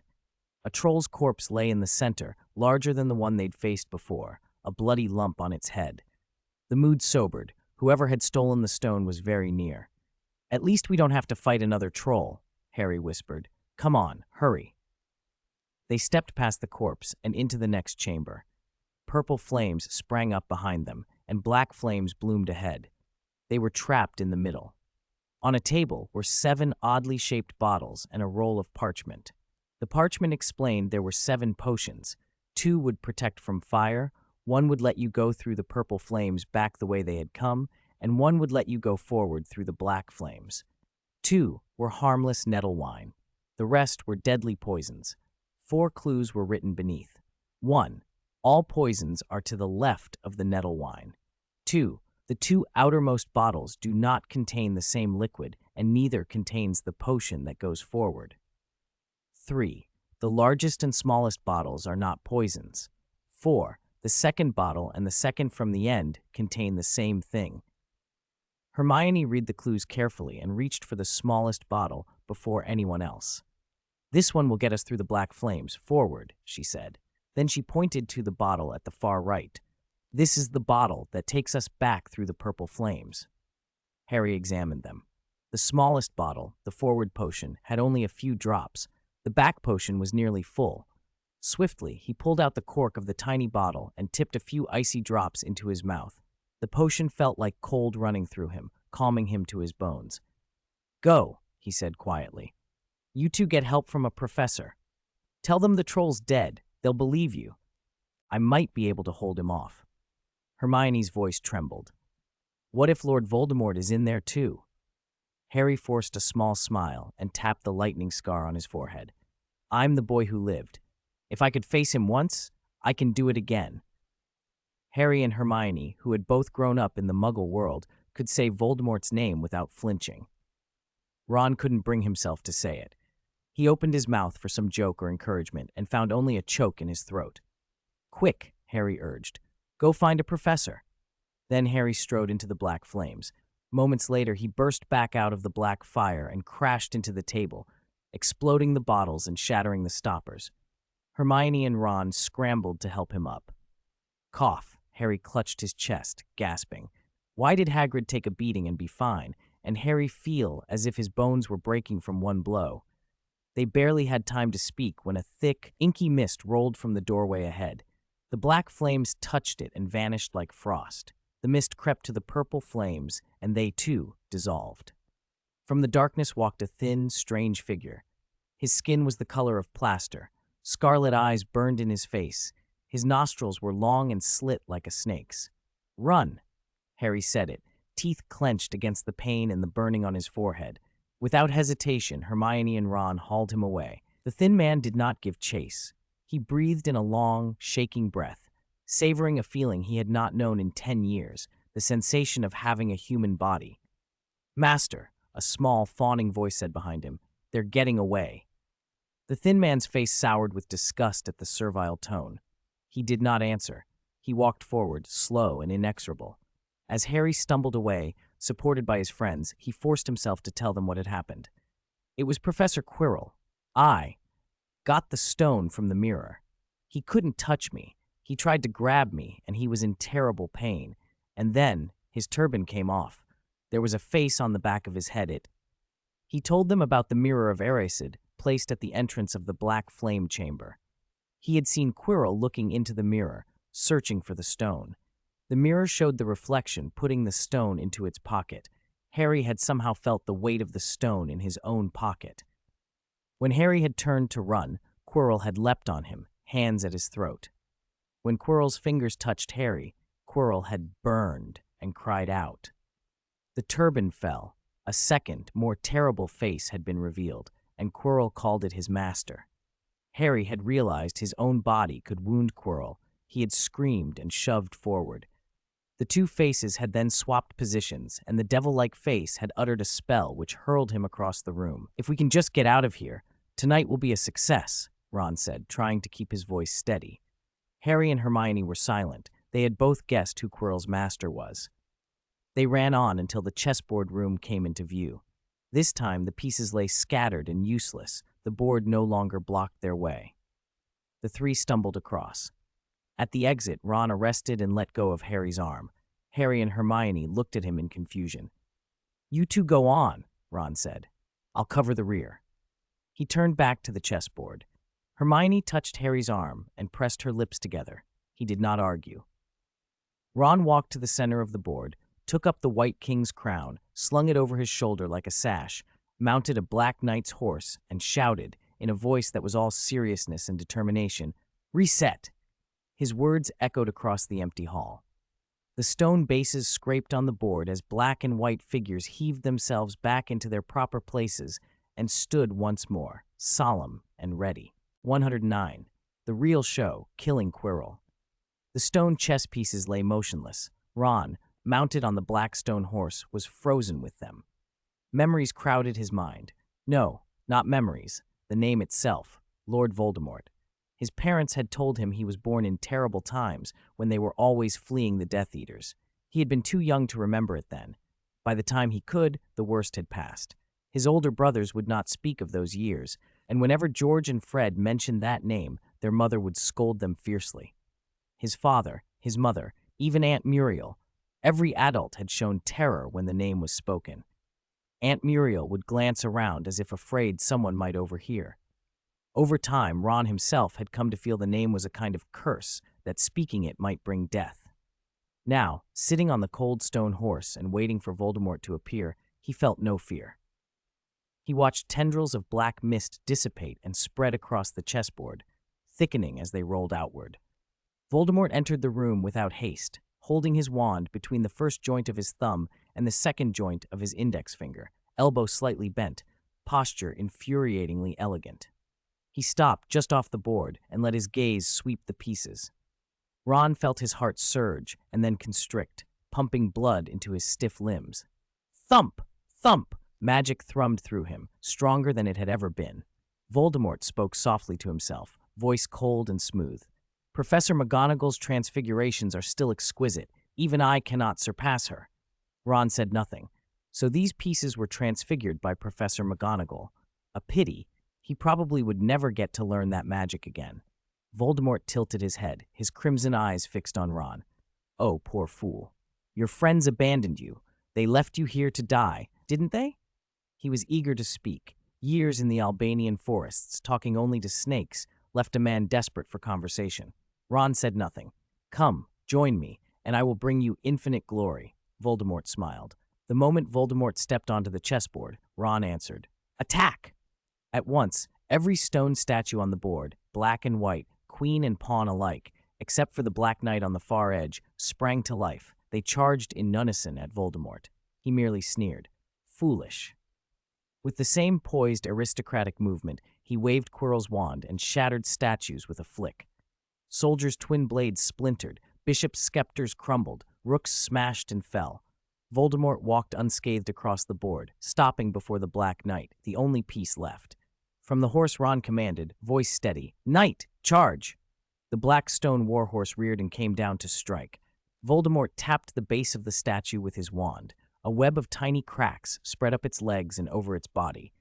Ron flashed a grin and whispered, Checkmate. Boom! The statue exploded. Ron's body flew through the air and slammed into a wall before collapsing to the floor. He was cut by flying stone, blood pooling across the floor. Blood oozed from his ears, eyes, nose, and mouth. A ringing filled his head. Colors bled into one another until everything dimmed and blurred.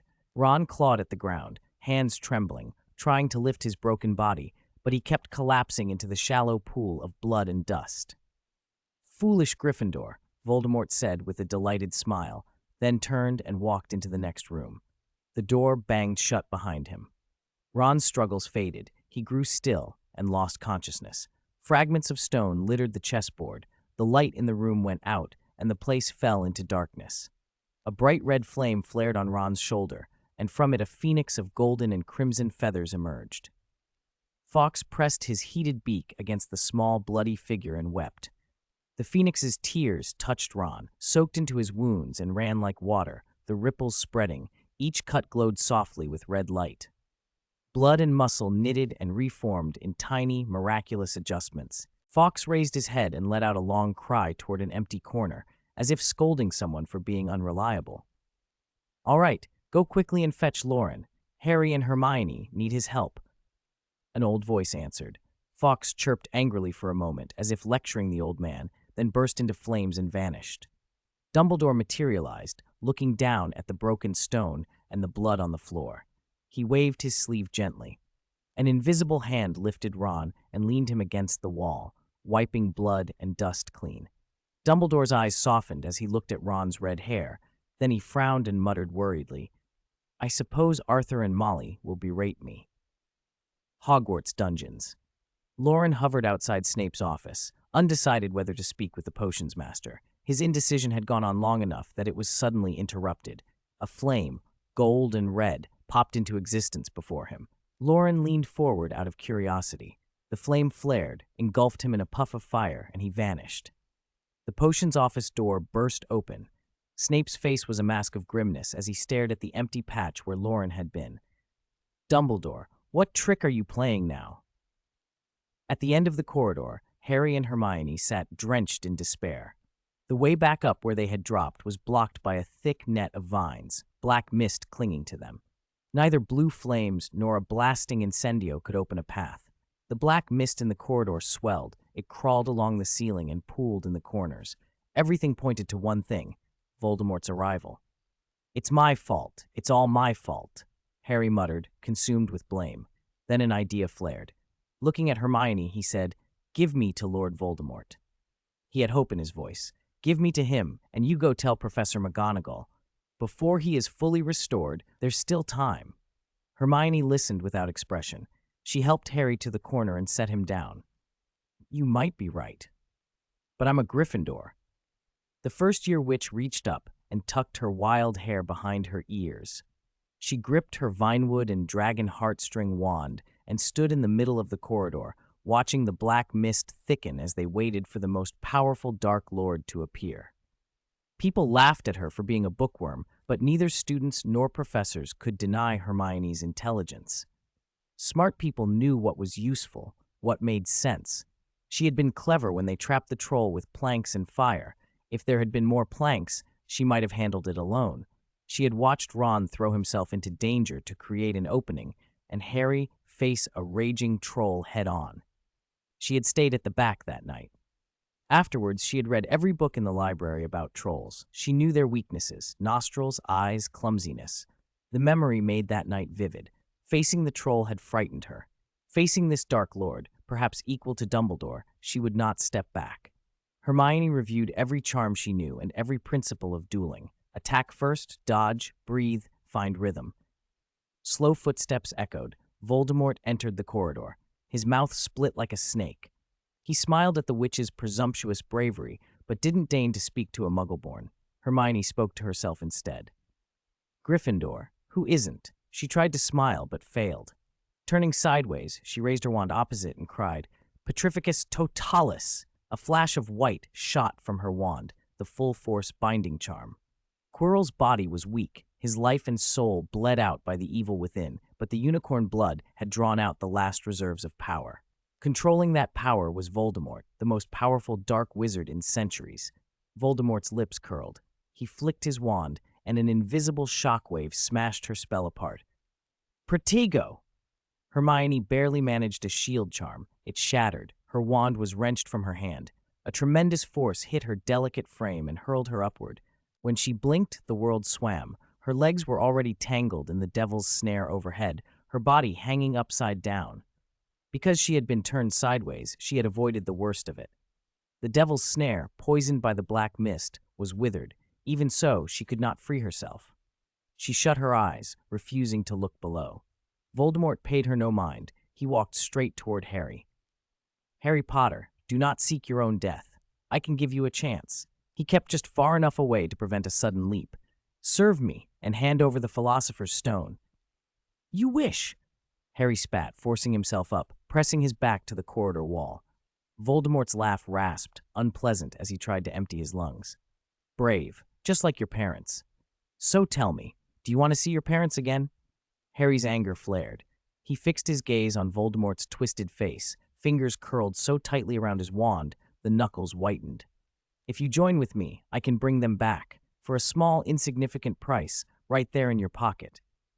Voldemort paced, voice like dry leaves. "Don't be deceived by Dumbledore.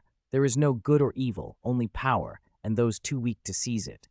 Harry lashed out. "Petrificus Talus!" A milky white beam burst from his wand and screamed toward Voldemort. Voldemort smirked. A foolish trick. He raised his wand and wove a colorless, invisible barrier that intercepted the charm. The white beam slammed into it, Sparks scattered in the dim corridor. Harry's charms were far beyond his peers. Voldemort watched with thin-eyed satisfaction. Talented, just like I was. The barrier and the charm clashed, and the pain that lived in Harry's scar cut through him like a chisel. Delusional, Harry roared as Voldemort poured more power into the fight. The barrier turned into a cold, colorless force that met the white beam. Their collision sent gusts of wind whipping at Harry's face. The pressure mounted. He felt himself close to collapse. I told you to let me play too, a playful voice chimed in. Petrificus totalis. Another beam flared, joining Harry's and holding the impact at bay. Loren, Hermione, dangling, cried out in surprise and anger as she watched a new figure step from behind Harry to stand beside him. Loren looked bewildered. He had only been fetched because Dumbledore was watching, hadn't he? And now he saw the duel and thought Harry was about to be overwhelmed. Without thinking, he stepped in. Voldemort's eyes narrowed at Loren's sudden presence. He looked around and, seeing no adult wizards nearby, bared a feral smile. Do you think you have a chance? The life the unicorn had given came with a curse, and life and death magic was potent. As Voldemort spoke, the magical collision flared again. The point where the white and colorless magics met crept closer to Harry and Loren. Harry felt the Philosopher's Stone in his pocket warm. Instinct drove him. He reached and pressed the stone to Loren's back. Energy surged from the stone, a tide of warmth passing through Harry into Loren. Both men felt vitality flood their veins. Muscle and bone thrummed with renewed life. The white beam thickened and pushed against Voldemort's defenses. Harry thought, if his body could hold it, the stone's energy could be used even more. Damn it! Voldemort screamed, like a madman squeezing every last spark of energy and life out of his host. Master! Master! I can't take it anymore. Behind him, Quirrell uttered a pained groan. Offer me everything you have, and I shall grant you eternal life. It was hard to tell whether Quirrell agreed. Black smoke rose from behind Voldemort. The colorless charm that had been protecting him darkened until it was pure black. The thin advantage Harry and Loren had just won vanished. The meeting point of magic began creeping toward them again. The energy spattered against the corridor walls. White light shattered bricks into fragments. Black light corroded stone into a seething liquid ooze. Are we going to die? Harry watched as the two magics neared. He gathered what strength he could and reached to push Loren away. Loren, beside him, wasn't thinking that far ahead. He only felt certain he'd suffered a great loss and probably had a week in the hospital wing coming. As Harry's hand slipped, it brushed against something hard, not fabric. He looked down. The sorting hat had somehow appeared between them, and his hand rested on its brim. Loren remembered in a flash. He flipped the sorting hat aside with one hand and revealed a sword hilt inlaid with red gems, the sword of Gryffindor. He drew it free. The sword of Gryffindor? Voldemort's expression was amused. Are you going to throw that at me? They were several meters apart. Loren couldn't do any flying sword trick. The charm collision drew closer. Loren tossed the sword upward. Hermione! The corridor exploded in light as black and white magic slammed together. Energy surged and warped the stone walls. Hermione heard her name, and in the slow-motion moment that stretched out before her, saw the sword glinting above. A ruby sparkled in the hilt. The blade was silver. The name Godric Gryffindor was engraved on the guard. It was a 1,000-year-old blade, an ancient legacy gripped by a first-year witch.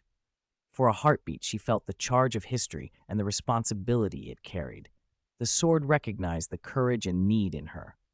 Hermione's hand shot up, and the hilt fell into her palm.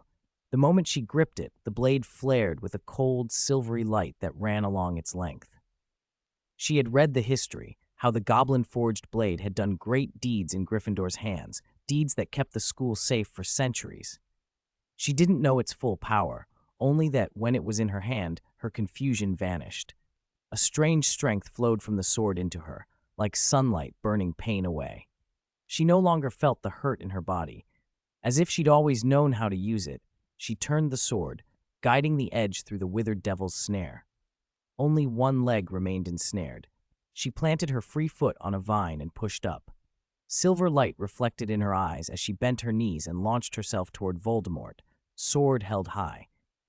Cut! The blade sang as it sliced through the air, shining with a white fire. The strike met no obstruction. Loren and Harry's white charms surged again and battered Voldemort backwards. Quirrell's body flew through the air and began to crack diagonally from neck to waist. No blood spilled. His body simply broke apart, scattering like fine dust across the stone. Hermione dropped to one knee, the sword horizontal at her side. The danger had passed, and her taut muscles relaxed. She let go, and the sword clanged against the floor. "Loren!" she cried, leaping up and hugging him as if the world might still fall apart any moment. From Quirrell's shattered remains, a formless blackness rose, no physical body, sweeping past Harry like a chill wind. It passed through the devil's snare and vanished. Harry's head felt as if someone was chiseling at his skull. Agony radiated from the scar across his forehead through his whole body. Before he could cry out, he fainted and collapsed. 110. Dumbledore knows the details. Hermione hugged Loren tightly, burying her face in his shoulder.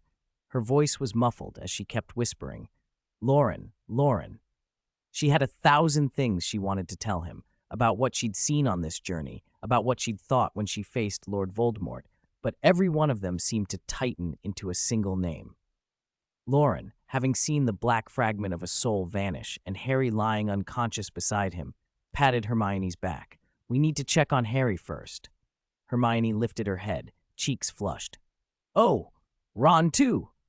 They hurried to Harry's side, but the moment they crouched down, both of them blacked out and collapsed beside him.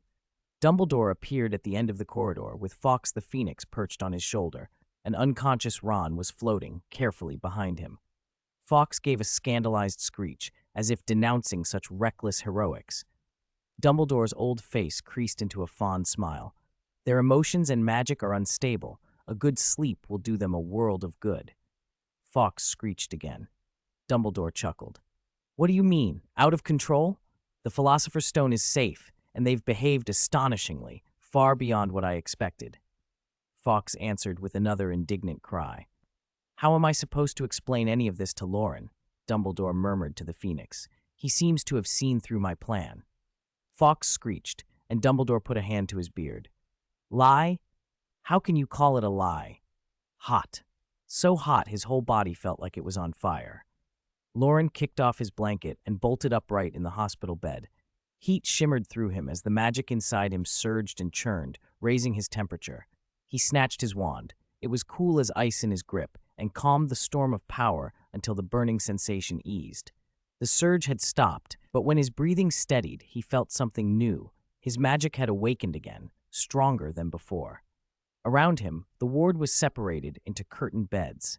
Harry and Ron lay nearby, both faintly glowing with magic, signs they too had experienced some kind of awakening. On the small cabinet at the foot of Loren's bed, a pile of flowers and treats had been left, and a little card read, "To the great Gryffindor warriors." Outside the window, the sunset had turned the whole ward to gold. Loren poured a glass of water, wetted his dry throat, and began to piece back together the moments before he fainted. He remembered a flame outside Snape's office, then being swallowed by that flame and transported behind Harry. He'd seen Harry clashing with Lord Voldemort and about to be overwhelmed, and he'd stepped in without thinking. Hermione had struck true with the sword. Quirrell had been defeated. After that, he hugged Hermione, checked Harry's pulse, and then blacked out. The curtain at his bedside was drawn aside, and he saw Hermione lying in the next bed, only a curtain between them. She looked over at him, remembered whatever she'd been doing, and colored. Her lips moved, but he couldn't hear the sound. Loren climbed out of bed and leaned closer. "How are you feeling?" Like a startled squirrel, Hermione burrowed back into her blanket and hid her flushed face. "I'm fine," she mumbled through the quilt. Before Loren could do anything else, Harry and Ron were awake too. Ron blinked at the ceiling, then his eyes lit on his friends, and he grinned with a relieved sob. "Hey, Harry, Loren, Hermione!" He laughed for a moment and then buried his face in his pillow, a small, shaken sound breaking through. "I thought I was going to die." His last memory, he said, had been pain everywhere, darkness and dizziness until he lost consciousness. Harry and Hermione were quiet. The three of them let Ron calm himself. Dumbledore came in through the doorway, smiling at them. In fact, I think you've played Hogwarts' finest bit of heroism in many a year." "Headmaster Dumbledore!" Harry and Hermione both exclaimed. Seeing him steadied their hearts. Ron looked up slowly. "Good afternoon, Gryffindor warriors," Dumbledore said. He wore a wide red robe embroidered with gold. His hair and beard shone in the sunset and made him look kind and approachable. He glanced at the mountain of sweets at the foot of the bed and laughed softly. "I expect these are from your admirers." "Admirers?" Harry echoed, puzzled. "The Philosopher's Stone was meant to be a secret," Dumbledore said, "but brave secrets tend to inspire song. Everyone in the school knows now of your bravery." He smiled crookedly at the piles of sweets. "I hear your friends George and Fred intended to send each of you a toilet seat as a joke, but Madame Pomfrey confiscated them." The four of them shivered in unison at the thought. "Headmaster, what happened to the Philosopher's Stone?" Harry asked. He had blacked out at the end and wasn't sure how things had finished. Dumbledore's expression turned a touch rueful. "It seems I couldn't distract you all entirely."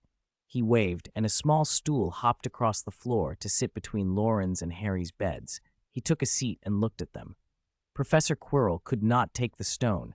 Severus Snape arrived in time and found you unconscious in the corridor." "Snape," Harry blurted.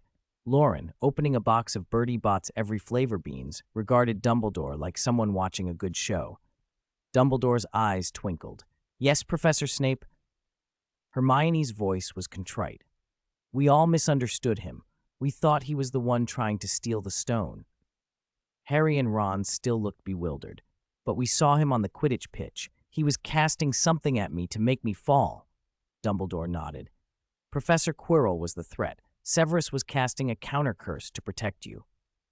Hermione's face lit as the memory returned. She had slipped under the stands and set Snape's cloak on fire. She remembered now that Quirrell had been behind Snape, and that Snape putting out the flames had blocked Quirrell's view. Harry looked between them, confused. "But he hates me." "He is a professor at Hogwarts," Dumbledore said gently. "Professors have a duty to protect every student. As for hatred, it's true that Severus had grievances with your parents. He and your father were classmates. There are old, complicated stories between them. In his 6th year, your father saved Severus in a dangerous situation, and Severus has owed him a debt ever since. After your parents died, Severus could not repay that debt in the usual way, so he has protected you instead. It's as simple and as complicated as that." Loren, cramming another handful of Bertie Bott's into his mouth, thought Dumbledore had been concise where it mattered. He hadn't mentioned Snape's feelings for Lily, for instance, but Dumbledore's explanation was enough for the moment. Hermione spoke up, a question clear in her eyes. "Professor, after I used the sword, I felt different." "Ah," said Dumbledore, pleased. "That is a rare gift left by Godric Gryffindor himself. The sword gives a boon to every student it recognizes. I don't know precisely what form that gift takes. You will have to discover it for yourself." He winked at Hermione. "I've never received Gryffindor's gift myself." "The sword," Ron gaped, envious. Dumbledore added, "The rest of you have also experienced varying degrees of magical awakening. These will serve you well as you grow." "Of course," he added, adopting a slightly admonishing tone, "I do not encourage you to put yourselves in such danger again. If anything of the sort happens in the future, inform a professor." Loren rolled his eyes. If Dumbledore didn't encourage it, he thought, why had Fawkes carried him there? He had faced Voldemort for only a few moments before the sword had been in Hermione's hands and he had fainted. Loren didn't quite believe Dumbledore hadn't been involved. He asked instead, "Professor, why didn't Voldemort, or whatever was attached to Quirrell, use real deadly magic? If he'd used Avada Kedavra, things would have been different." Dumbledore's expression grew grave. "Because what you faced was only a remnant of Lord Voldemort's soul. The body belonged to Quirrell, who had willingly shared himself, but a spell is the product of a wizard's life, magic, and soul. Voldemort, reduced to a shadow, could not fully take command of Quirrell's body to perform deep, complicated spells. He could only lash out with crude, painful magic." Loren understood then why Dumbledore had been as calm as he had been. Voldemort had been hushed. "What of the stone?" Harry asked. "Has it been returned to Nicholas Flamel?"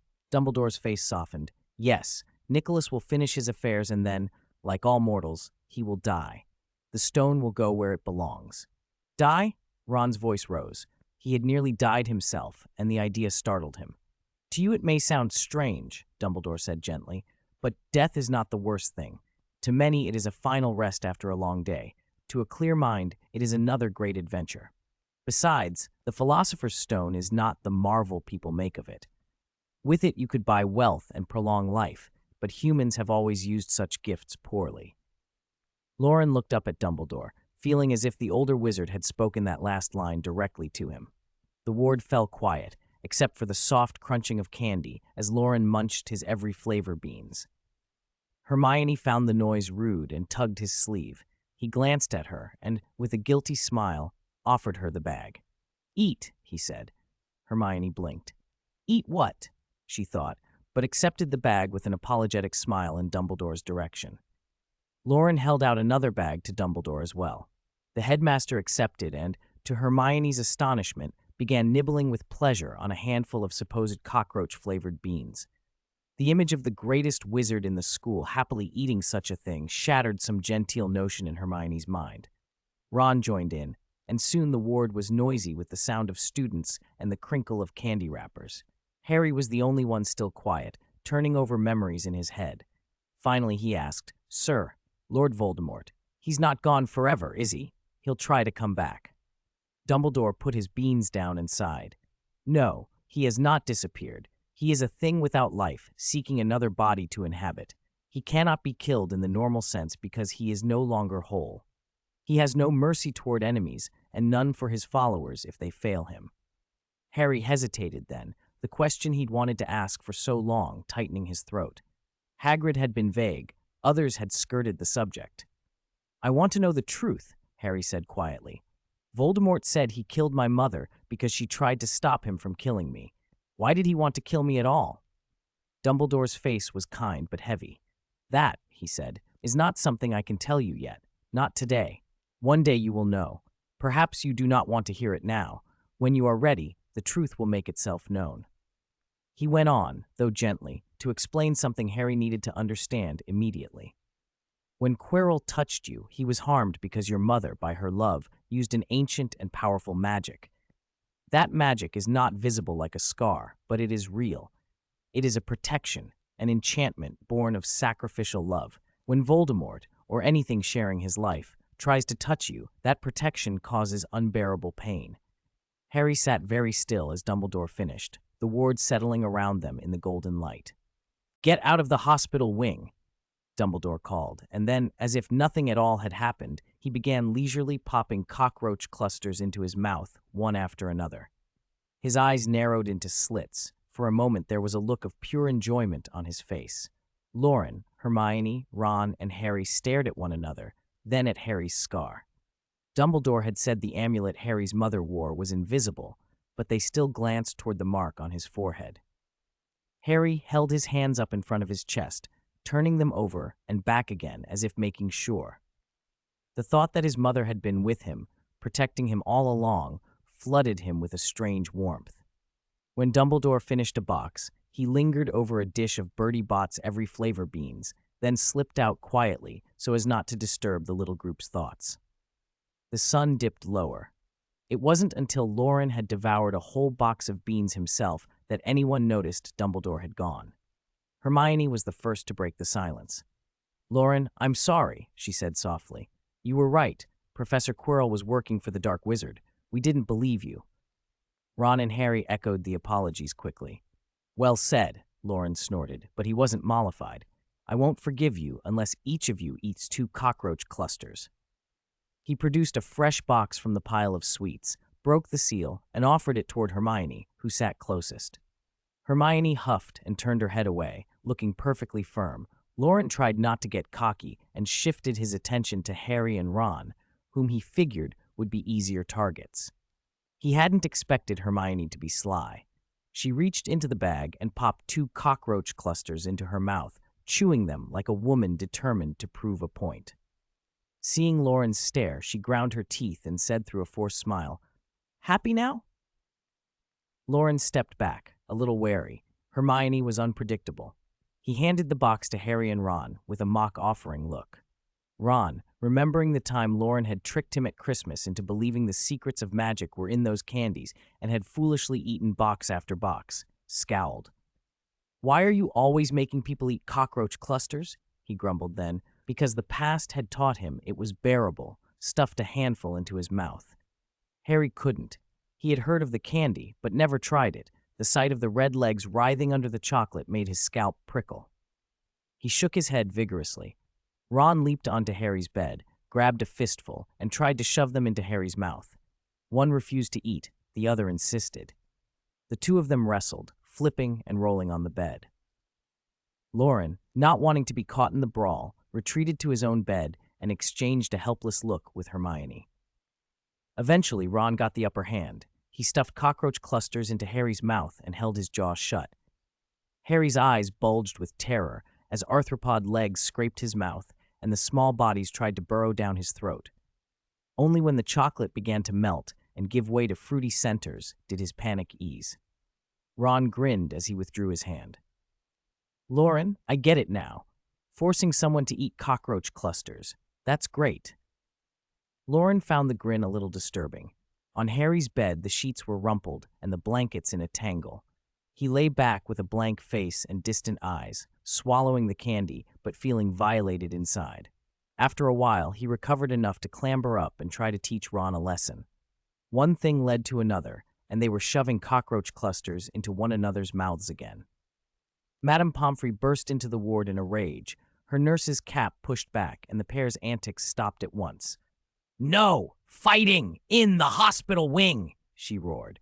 She separated them, scolded until she was hoarse, then fussed at Loren while administering his potion by pouring an entire bottle down him in a single rough motion. Loren nearly choked.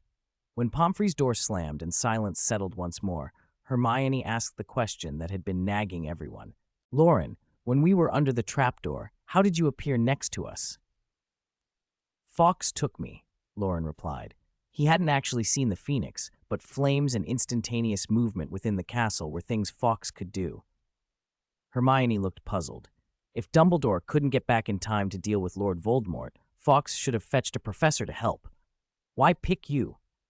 The others exchanged looks. "Do you think Dumbledore arranged all this?" Ron asked. "Gave you your father's invisibility cloak. Let things happen the way they did?" Harry thought for a moment. "Maybe he wanted to give me a chance. He seems to know a lot, and he must have known what we planned. He didn't stop us. He seemed to think I had the right to face Voldemort, if it came to that." Loren listened and felt the center of things shift. They weren't ignorant or completely in the dark. At the heart of everything they could sense oddities and Dumbledore's hand. He wondered if stepping back from events was the right idea. Whether he participated or not, the whole sequence, his arrival, the troll, Quirrell, had turned out differently than the story he'd expected. Perhaps the trio he knew had become a quartet, and he was a main character in this version. Loren popped Bertie Bott's beans into his mouth as his thoughts churned. Hermione noticed and took the bag from him. "You've had enough," she said gently, sealing the package and setting it on the table. Loren watched Hermione's small, determined face. The rest of his anxieties seemed to settle like bubbles popping. He fished out a few remaining cockroach clusters anyway and tried to tempt her. "Want some cockroach clusters?" he asked. "No. Just one." "No. Oh, this one looks real." "Go away." Darkness fell, and the stars came out. The next morning, Madame Pomfrey roused them early, checked them over, and made them swallow a bottle of grass-flavored potion. Once she left, Harry and Ron exhaled in relief. Madame Pomfrey's wrath was not to be trifled with, and began to grumble about when they might be discharged. Before anyone could answer, a booming voice announced, "Someone else is here to see you." Hagrid squeezed through the door sideways, eyes hollow from lack of sleep, beard and hair in disarray. "Hello, Hermione, Loren, Ron," he said, pulling up a large stool and sitting with an uncommon humility at Harry's bedside. "I'm sorry." Hagrid began to cry, muffled wails escaping as he buried his face in his hands. "It's all my fault. I'm a fool. I told that Death Eater how to get past Fluffy. For a dragon egg, you nearly lost your life." Tears soaked into his beard as he sobbed that he should be expelled, should be a muggle for life. The others offered comfort, but Hagrid could hardly hear them through his guilt. Harry finally raised his voice. Hagrid! The giant wiped his face roughly, sniffling and blinking as he took in Harry's mean look of steady compassion. Harry supplied handkerchief after handkerchief and said firmly, Hagrid, it was Voldemort. He was Lord Voldemort. He would have found a way. Hagrid stiffened. Harry's tone softened. You like that little pink umbrella of yours, don't you? The question was said with a little grin. Harry had long suspected Hagrid's broken wand had been secretly repaired and that the umbrella hid it. Hagrid's surprised expression and the unwiped tears on his face made Harry think that a man like this could never have intended to help anything evil. It was Voldemort's doing, not Hagrid's. Hagrid brightened a little when Loren offered snacks. Then he produced a beautifully bound book. When Harry opened it, it was full of photographs, happy, smiling faces of wizards and witches waving at him.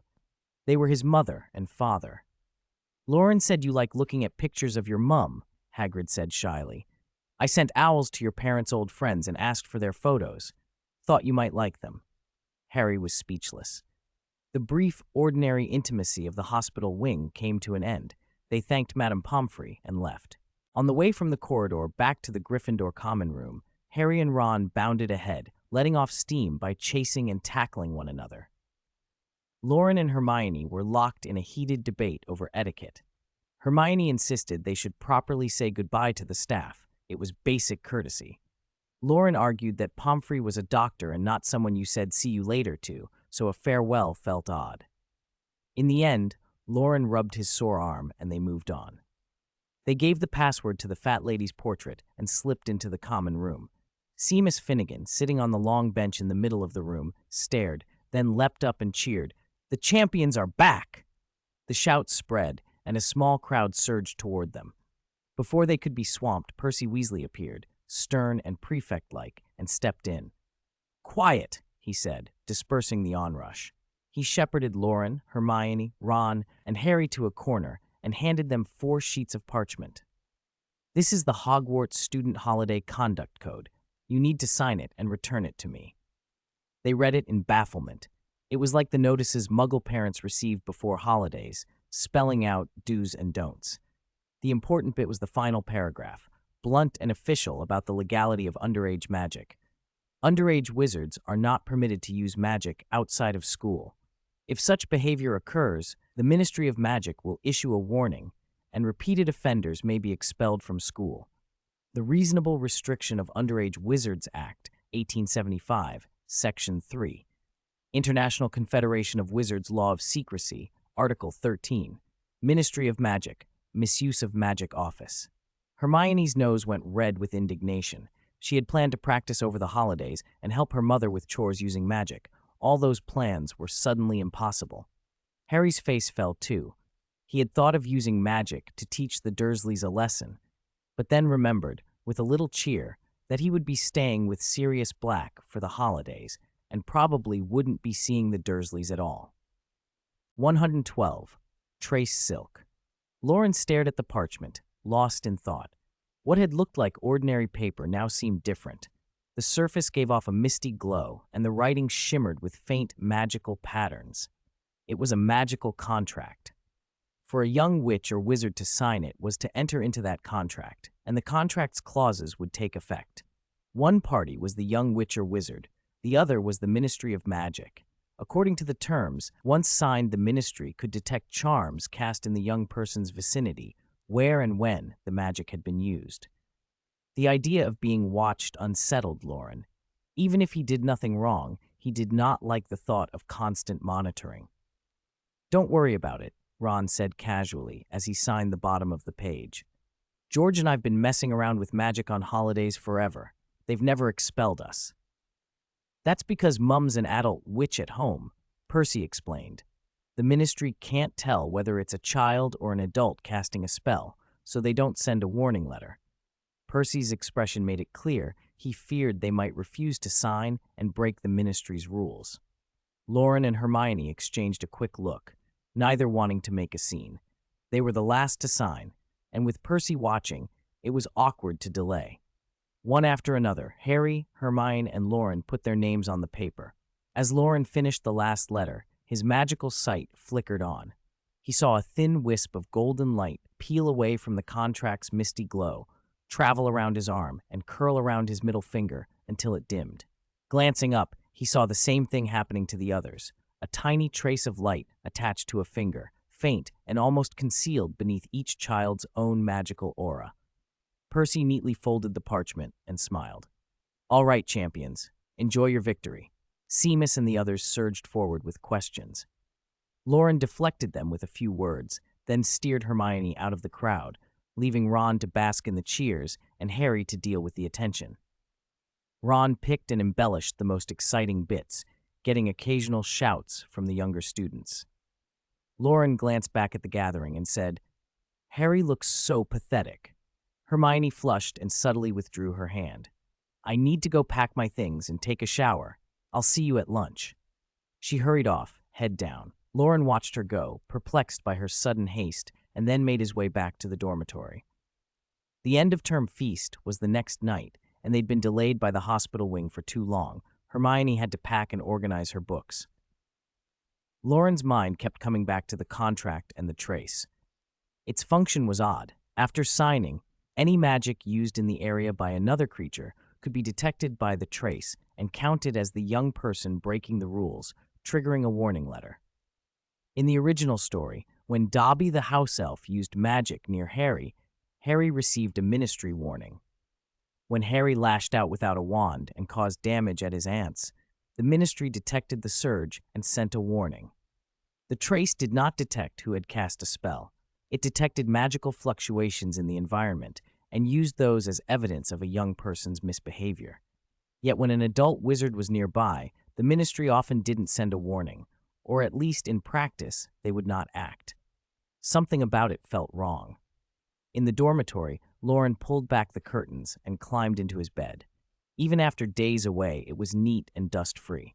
He took the universal exposition of hieroglyphs from under his pillow and let his consciousness slip into the space within the book.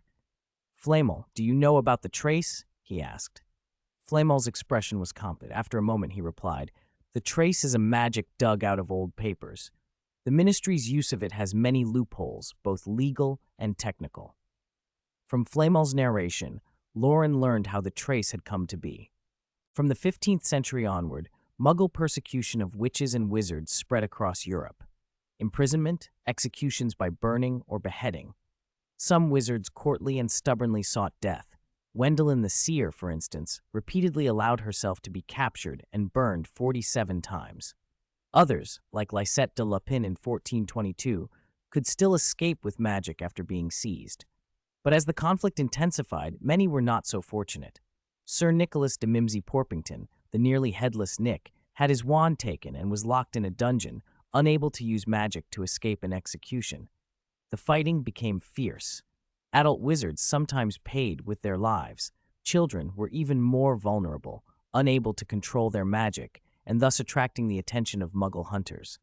Muggles also sometimes forced witches and wizards to use magic for them, and deaths from witch burnings rose, sometimes tragically including Muggles misidentified as witches. When the British Ministry of Magic was established, it tried to seek recognition and protection from Muggle monarchs William III and Mary II, but failed. Wizards retreated into secrecy instead, and the International Confederation of Wizards enacted laws of secrecy. The original purpose of the trace was protection. It detected all magical acts in a young wizard's vicinity and sent a warning letter to the family if magic was detected near the child. The idea was not to punish the child for using magic, but to alert their family to possible danger. If a magical fluctuation occurred, parents could check the situation and act if necessary. If there was no danger, a warning could be ignored. Over time, the purpose of those warnings drifted. As Muggle persecution declined and wizarding communities became more isolated, the warning letters lost their protective urgency and instead became an annoyance. Parents of Hogwarts students found themselves getting letters every time their child used minor magic. Some wizarding households received dozens of letters a day. At the same time, pureblood families benefited from the shift in the wizarding economy and politics, using wealth and influence to consolidate power. They also turned their attention to suppressing Muggle-born witches and wizards. The ministry amended the regulations under pressure. Children from wizarding or half-blood families would not trigger warning letters, but a child from a Muggle family, often the only magic person in their area, still would. As Flamel put it bluntly, the Trace and the Reasonable Restriction on Underage Wizardry Act became tools of pure-blood rule. The effect was to stunt the education of Muggle-born children. They couldn't practice magic during holidays at home, relying only on a handful of books. Returning to school, they spent time relearning and catching up. Many Muggle-born students struggled to excel beside children from wizarding backgrounds, and after graduation, often ended up in low-tier magical jobs or returned to the Muggle world. It's a rule, Flamel concluded, a pure-blood rule. Loren absorbed this quietly. He didn't ask whether anyone had appealed to change the law or why prominent figures had not fixed it. He understood that the rule was supported by entrenched interests, pure-blood families, and even those who had risen from Muggle roots and stood to benefit by keeping their children privileged. Changing it would be no less than a revolution, and it implicated the whole apparatus of secrecy. After a moment, he asked the question he had come for. Is there any way to remove the trace?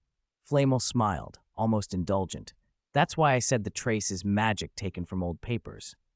He explained that the trace's origins lay in slave societies, an ancient magic used to monitor and control slaves.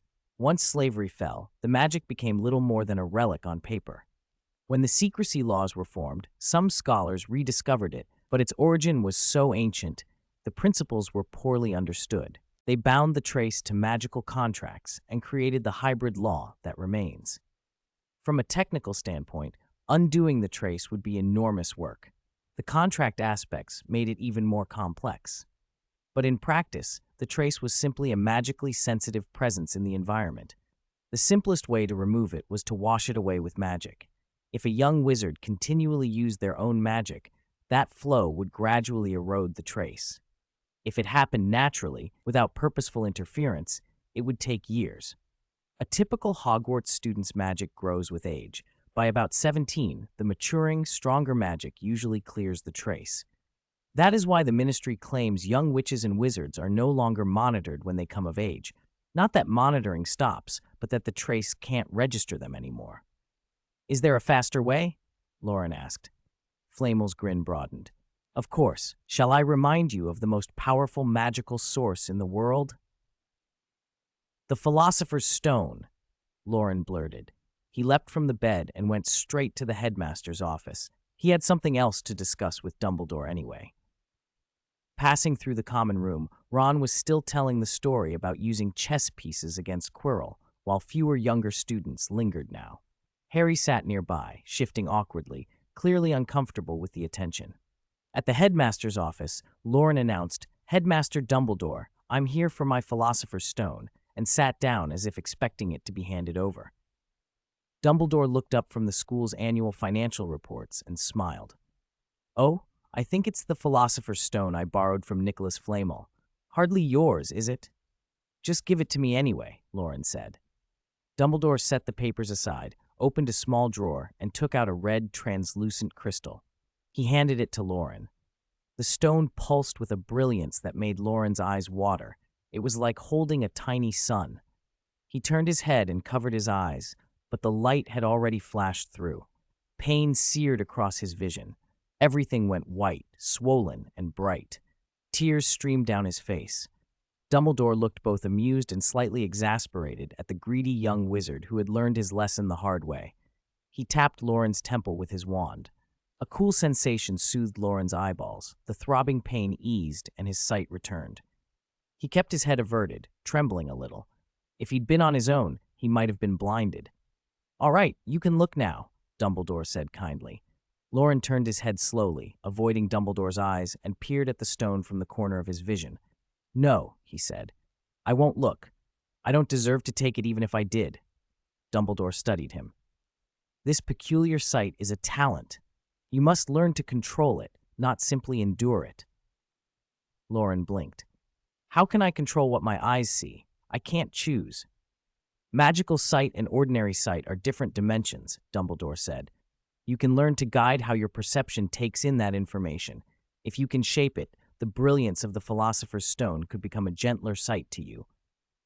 Loren listened, humbled and a little hopeful. He felt the tiny golden wisp around his finger, the trace, and thought of the long years it would take to fade unless he could find another way. The Philosopher's Stone sat in his hands, warm and dangerous, and somewhere in the depths of the headmaster's office, the possibilities of learning to see and of changing the rules that bound them felt suddenly not entirely impossible. "What should I do?" Loren asked. "Focus." Dumbledore held out his old wand in front of Loren's eyes. At the tip of the wand, a cluster of red light appeared, and Loren's magic perception snapped on, his gaze fixed on it, drawn in and held. Dumbledore used the wand to capture Loren's attention, then suddenly flicked it, throwing the focus of his stare off to the side. In an instant, Loren's eyes couldn't settle. Nothing looked solid. All the objects in the office drained of color and became white, line-drawn outlines like a sketch. The lines twisted and flowed together like currents. Objects without magic, like the teacup and the wooden table, had clear, steady outlines that didn't flow. In that mode, Loren saw more detail. A slight knot in the wood on the second shelf, a few bubbles floating in the tea. Things with magic, Dumbledore himself, the Philosopher's Stone on the table, had continuously moving outlines. Loren looked down at his hand. The lines of his palm flowed too, and a thin filament coiled around his finger. This was the trace. He hooked that thin line with a finger from his other hand. The lines of his fingers and the trace intertwined and slid past one another without affecting each other. "Sense magic with your heart, not your eyes," Dumbledore said. Under his guidance, Loren let go of colors and images. The world flattened into a two-dimensional canvas of lines. Ignoring that drawing, he slipped into a marvelous state.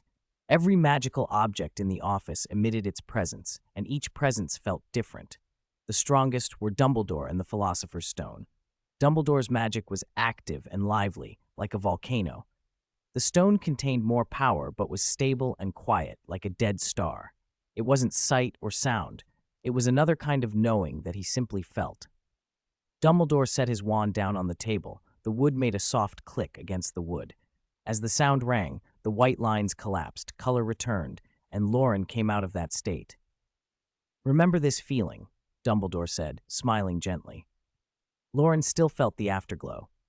"Is this a master wizard's magic perception? For things without magic, your senses will be sharpened. You'll notice existence and movement more clearly. For things with magic, it becomes another unique perception." Dumbledore pinched his beard, feigning thought. I can't speak for everyone, but it should give you some reference." "How do I get back into it?" Loren asked, looking at Dumbledore.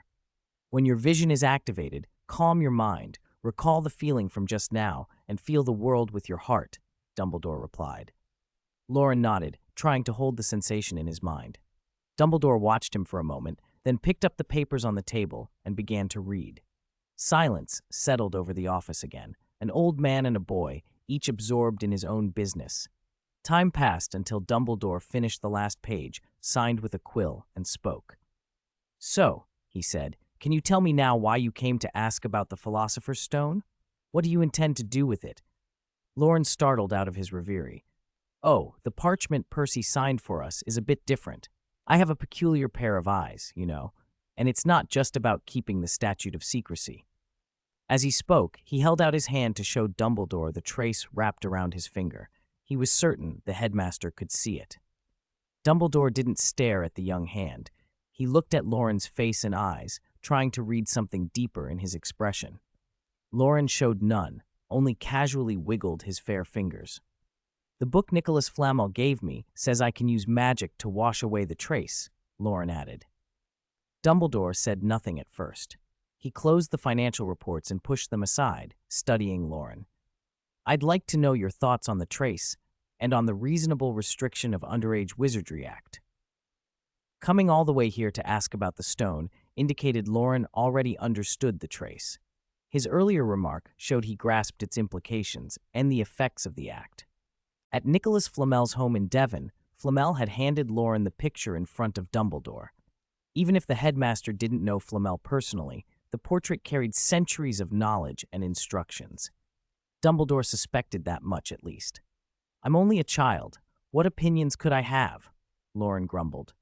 He did have opinions, though, the kind that made him tired just thinking about changing things. Dumbledore listened in silence, patient as ever. Loren sighed, knowing the headmaster wouldn't let him off the hook. He leaned back in his chair. My opinion is that Muggle ways of thinking and some of their knowledge will naturally seep into the magical world and change it. Oh, Dumbledore's interest was piqued. Explain that to an old man, if you will. Purebloods try to suppress Muggle-born and half-blood witches and wizards from an educational and developmental point of view, but I don't think that's effective, Loren said as gently as he could. The next generation across the whole magical world is experiencing a kind of weakening, whether pureblood, half-blood, or Muggle-born. Muggle ways of thinking and parts of their knowledge are advantageous, and they get in through Muggle-borns and half-bloods. They transform things. He gave examples. Honeyduke's, a traditional sweet shop, stood out after adopting common Muggle techniques, discounts, gift boxes. Other shops copied them. What started as ordinary commerce began to change the magical market. The Daily Prophet had shifted into sensationalism and commercialism, another sign of Muggle influence. Once wizards, a small minority, connect to Muggle society, they adapt and are transformed. The blockade on knowledge will break. A steady stream of young witches and wizards learning those ways is proof of the connection. Pureblood dominance is bound to decline, but it'll take a long time. Loren finished, downing a large cup of tea. Dumbledore tapped his fingers on the table, eyes distant, as if looking through Loren into that future. He didn't comment on the theory itself, but turned to another matter. Professor McGonagall caught Old Crabbe visiting the school inappropriately and urged the school board and the ministry to give Hogwarts more autonomy. Of the 276 amendments she proposed, 176 were rejected. Loren, who seemed ready to expand on his ideas, quickly waved his hands. Stop. I'm just a first year. Those are things you adults should worry about, not me. He snatched the Philosopher's Stone from the table, shoved it into his pocket, and hurried out. Goodbye, Principal. Dumbledore watched him go with a small smile. As Nicholas Flamel's designated successor, the stone belonged to Loren by right. Dumbledore had warned in the hospital that the stone would not grant every wish. He trusted Loren wouldn't become obsessed with its power. More important, Loren would make his own Philosopher's Stone in time. No amount of advice could change the path Loren would choose. The old headmaster had realized that the children could not be expected to keep carrying the world's burdens. From the incident with Quirrell, Dumbledore had seen Loren's maturity. It wasn't Hermione-style cleverness, but a steadier, deeper kind. Loren had spoken with Snape and, unlike others, had not assumed Snape wanted the stone. Instead, his perspective led him to see Quirrell as the real threat. Loren hadn't taken part in the trials, and when a curse nearly hit him, he had shown very little emotional reaction, as if he'd seen through the plan. Those signs told Dumbledore a lot. Loren wanted to protect those he loved. He valued friendship, even got along with the difficult Snape. He was cheerful and kind, and he had no hunger for power. That lack of grandiose mission suited Dumbledore. Those who constantly believe they must change the world often make it worse. Dumbledore sat back, eyes closed, thinking about the school board meeting after term ended and what firmer measures they might need. His fingers tapped the table in a slow rhythm. Outside the office, Loren felt Dumbledore had been odd today, but the stone was now in his pocket, and it still felt strange. Whatever. Dumbledore being odd is normal, he muttered, and headed for the room of requirement to try and wash the trace from his finger by communicating with the stone. After greeting silly Barnabas, he pushed the door open and found the quiet, empty classroom. Sitting cross-legged, he took out the Philosopher's Stone. It was a red, amber-like crystal, not very clear, irregular in shape and about the size of a fist, smooth as if picked up from a lake shore. Loren poured a small amount of magic into it. The crystal glowed faintly, and a surge of power streamed into him through his hand. Warmth spread through his body. His hair and robes lifted as if in a breeze. He and Harry had felt that same rush under the trapdoor during the confrontation with Lord Voldemort. Vast, surging, endless. This time, the magic was confined within him, and the warm rush turned quickly into a burning, bloated feeling. He didn't panic. From their earlier experience, he knew the stone would not push magic beyond what his body could bear. The gap when they had faced Voldemort hadn't been lack of power from the stone, but that it wouldn't infuse beyond what they could take. Using the stone to wash the trace wasn't a complicated rite. The surge itself was the cleansing.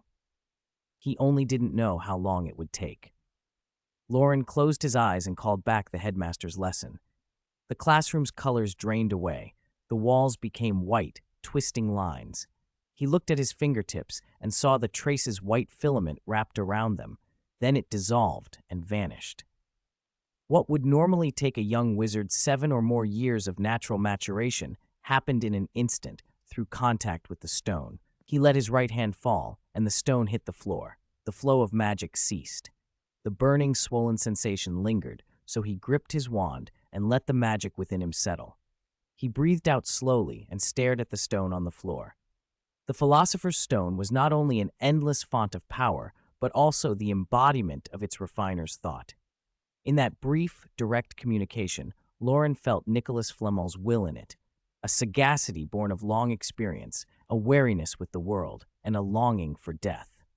The surge of power pressed against that decaying will, and through the stone the feeling reached Loren's soul like a warning, not to take a certain path.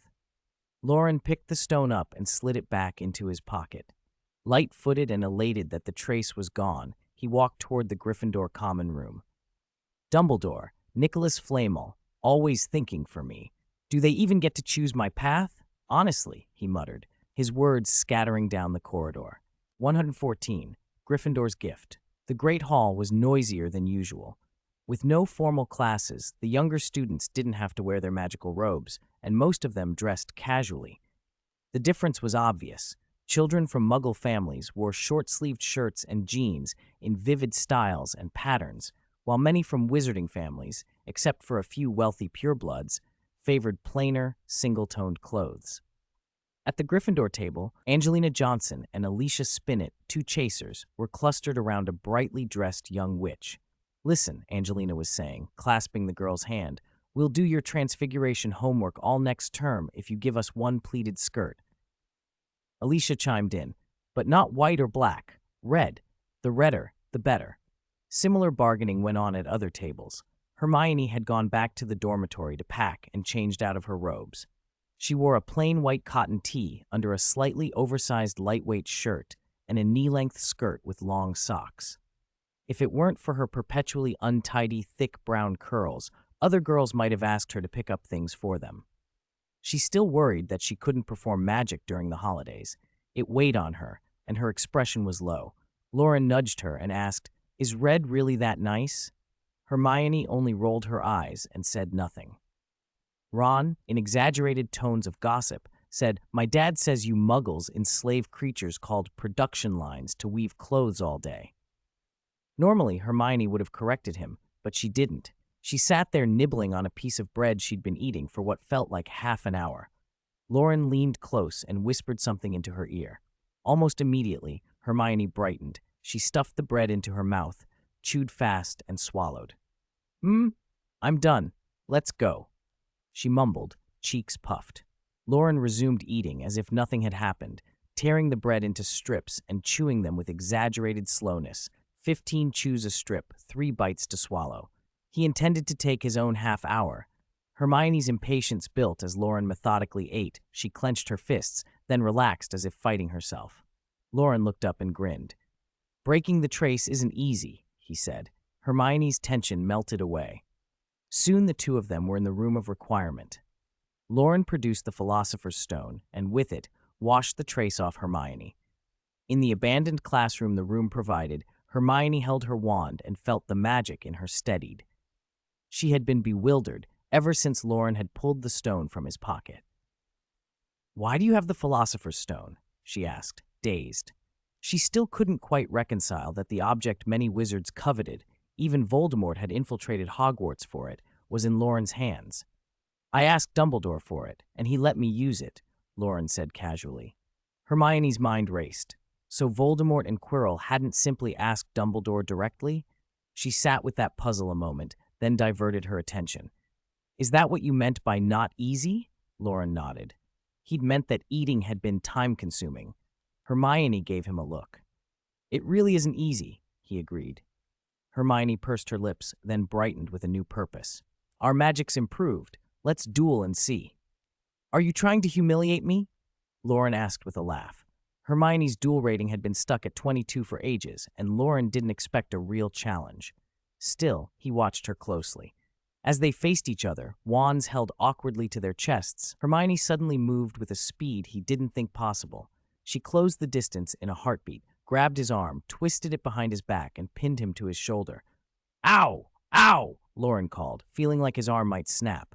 After letting him cry out a few times, Hermione released him with a triumphant smile. 0-1, Mr. Morgan." Loren flushed and stared at her, bewildered. That speed wasn't normal. He'd never heard of such magic. Then something clicked. "Gryffindor's gift," he blurted. Hermione's eyes sparkled. "I felt it when I came back from the hospital. My fitness is better, my reflexes too." "It's not 0-1, more like 100-23, Loren muttered, unconvinced. Strength alone didn't decide wizarding duels. Magic did. Again. He resolved to keep his distance this time, to use spells rather than risk close combat. Hermione, flushed with excitement, accepted. Ready, she pushed off and closed the space so fast Loren couldn't react. He tried to back up and found he didn't have time to cast anything. To him, his movements felt sluggish. Hermione gripped his arm, twisted it again, and pinned him. Her eyes shone. "Do you yield?" she asked naturally from that position. Loren stayed silent. He couldn't yield. But the pain in his arm finally forced him. You win, he said through gritted teeth. Hermione let go, unable to hide her grin. "Gryffindor's gift, good for close quarters fighting. It fits my idea of Gryffindor perfectly," she said, delighted. Loren rubbed his shoulder and scowled.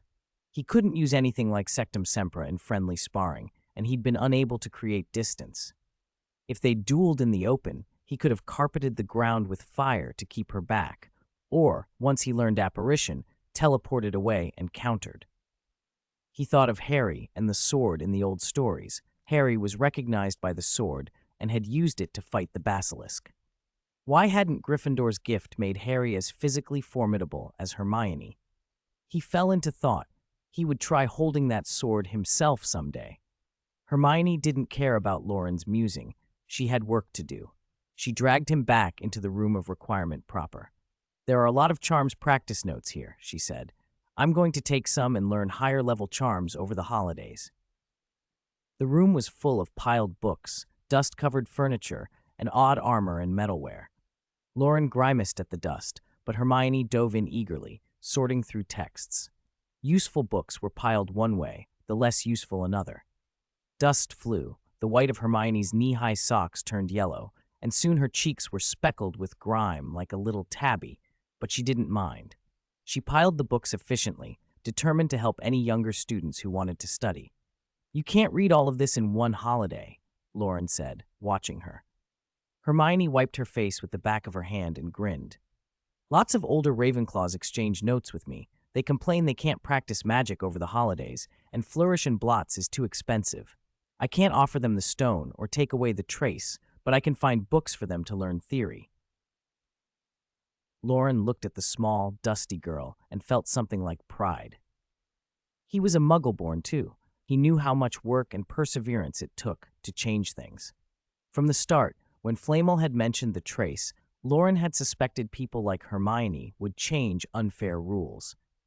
Perhaps she didn't see the whole injustice yet, but she was already acting to change the reality before her. Years later, she would found organizations to fight for those causes, even against ridicule, and Loren could see the early shape of that resolve here. They worked until the sun turned a warm orange and painted the clouds. The books were sorted into 2 decent stacks, enough to lend out.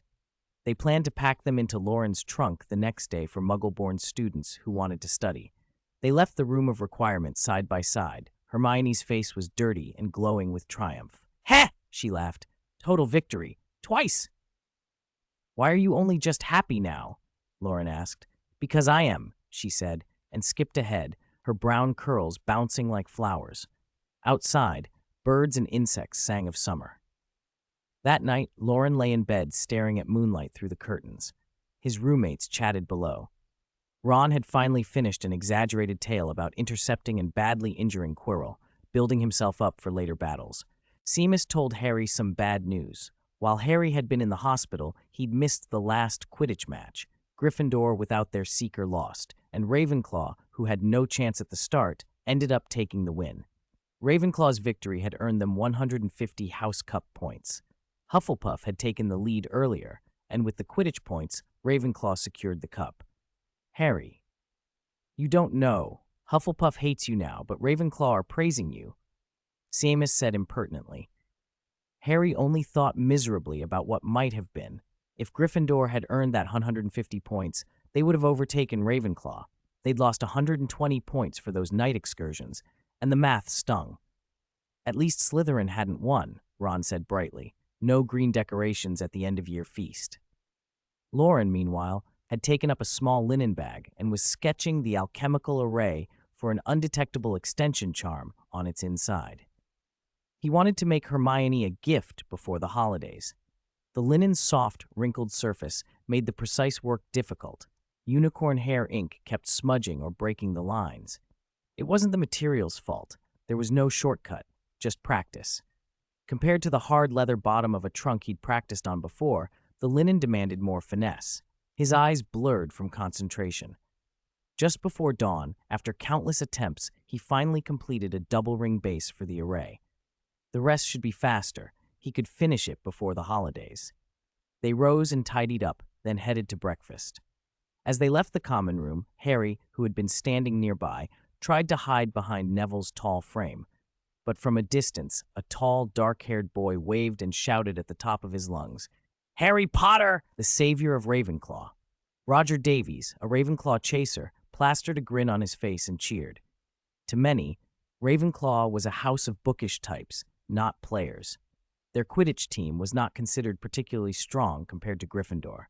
So no one had expected Ravenclaw to win the match, until Gryffindor's lack of a seeker handed them the advantage. Now a rare moment of glory belonged to Ravenclaw, and the corridor echoed with cheers. Loren thought it all over. Gryffindor had led, fortunes had swung, and Harry had been at the center of every turn. What a team-minded seeker, he mused. 100% participation every time. The Wizarding World's waves rolled on, and this particular reporter, Harry Potter, seemed to keep making the headlines. 115. Shared book corner snap.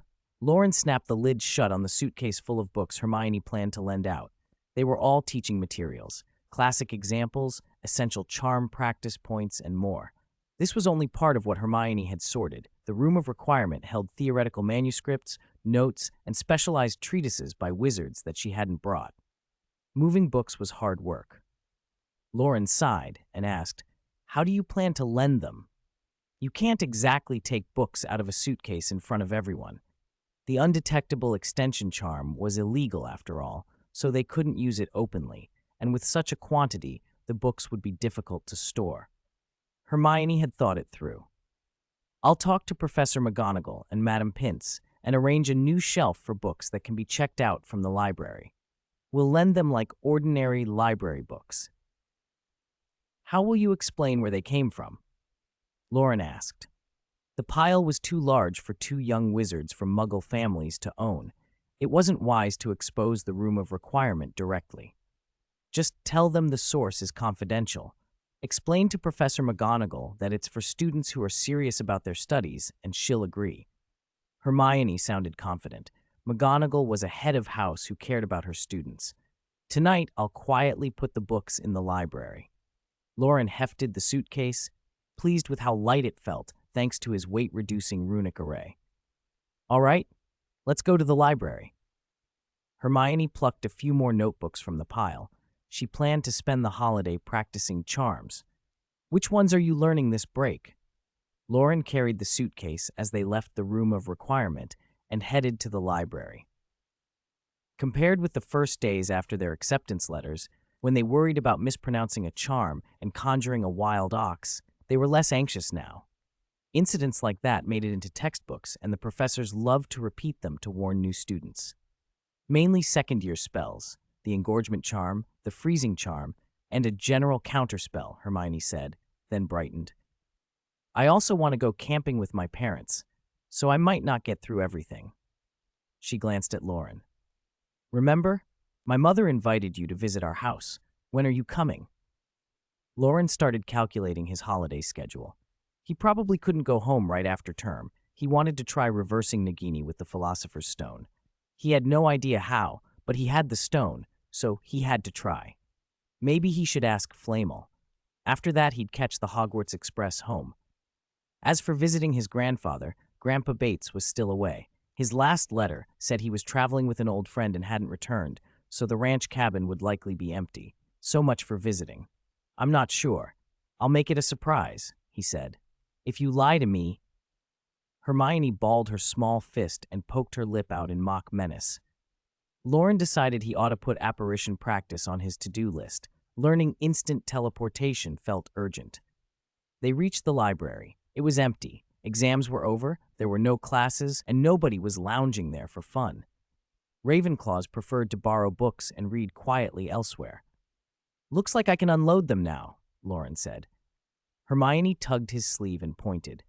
Loren followed her gaze and saw Madame Pince sitting in front of the first row of stacks, her sharp eyes fixed on them. Her stare tracked them from the doorway to the window seats.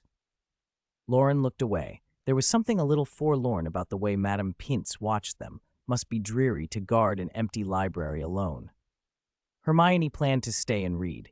It was far more pleasant than watching those boys bathe with the lake's giant squid. Loren left the suitcase in the library and departed. Linen is woven from flax fibers and is one of the strongest textiles. Its surface lacks the smoothness of synthetic fibers or cotton and has a lively, textured grain that painters often find attractive. But painters paint on flat linen, not by turning a satchel inside out and drawing on its wrinkled interior. Loren stared at the small pouch before him, the runic symbols and circles glowing white. He rolled his neck, loosening a phantom stiffness. After yesterday's practice, the remaining arrangements flowed much more smoothly. He used the levitation charm to lift the virtual practice materials, walked to the black cauldron in the center of the alchemy lab, tossed them in, and watched them flare red and vanish cleanly. When he finished, Loren clapped and looked up at Flamel, who lay propped on a shelf above the cauldron, yawning. Flamel, I have the Philosopher's Stone. How do I go about understanding human composition? Flamel, one hand supporting his head, waved a hand, and the alchemy lab became a brightly lit library. His resting place changed from the cauldron to a bookshelf. Human transfiguration is a taboo, more so than most dark arts. Wizards who study it in secret dare not publish their notes. Nicholas didn't collect many such works. He tapped the shelf beneath him. There's only this, and it's mostly Muggle books. Loren flipped through brittle pages, old anatomy notes and diagrams, many by Andreas Vesalius. Nicholas met a Muggle medical student in Paris in 1534, a man full of ideas and familiar with bones. 2 years later in Venice, he was dissecting corpses and studying each part. Nicholas supported his work modestly, and they kept up a correspondence. These manuscripts are Vesalius's. Titles like 6 anatomical tables on the fabric of the human body lay before him. Ancient anatomy. Loren skimmed a few pages and put the book down. Modern anatomy had advanced a great deal.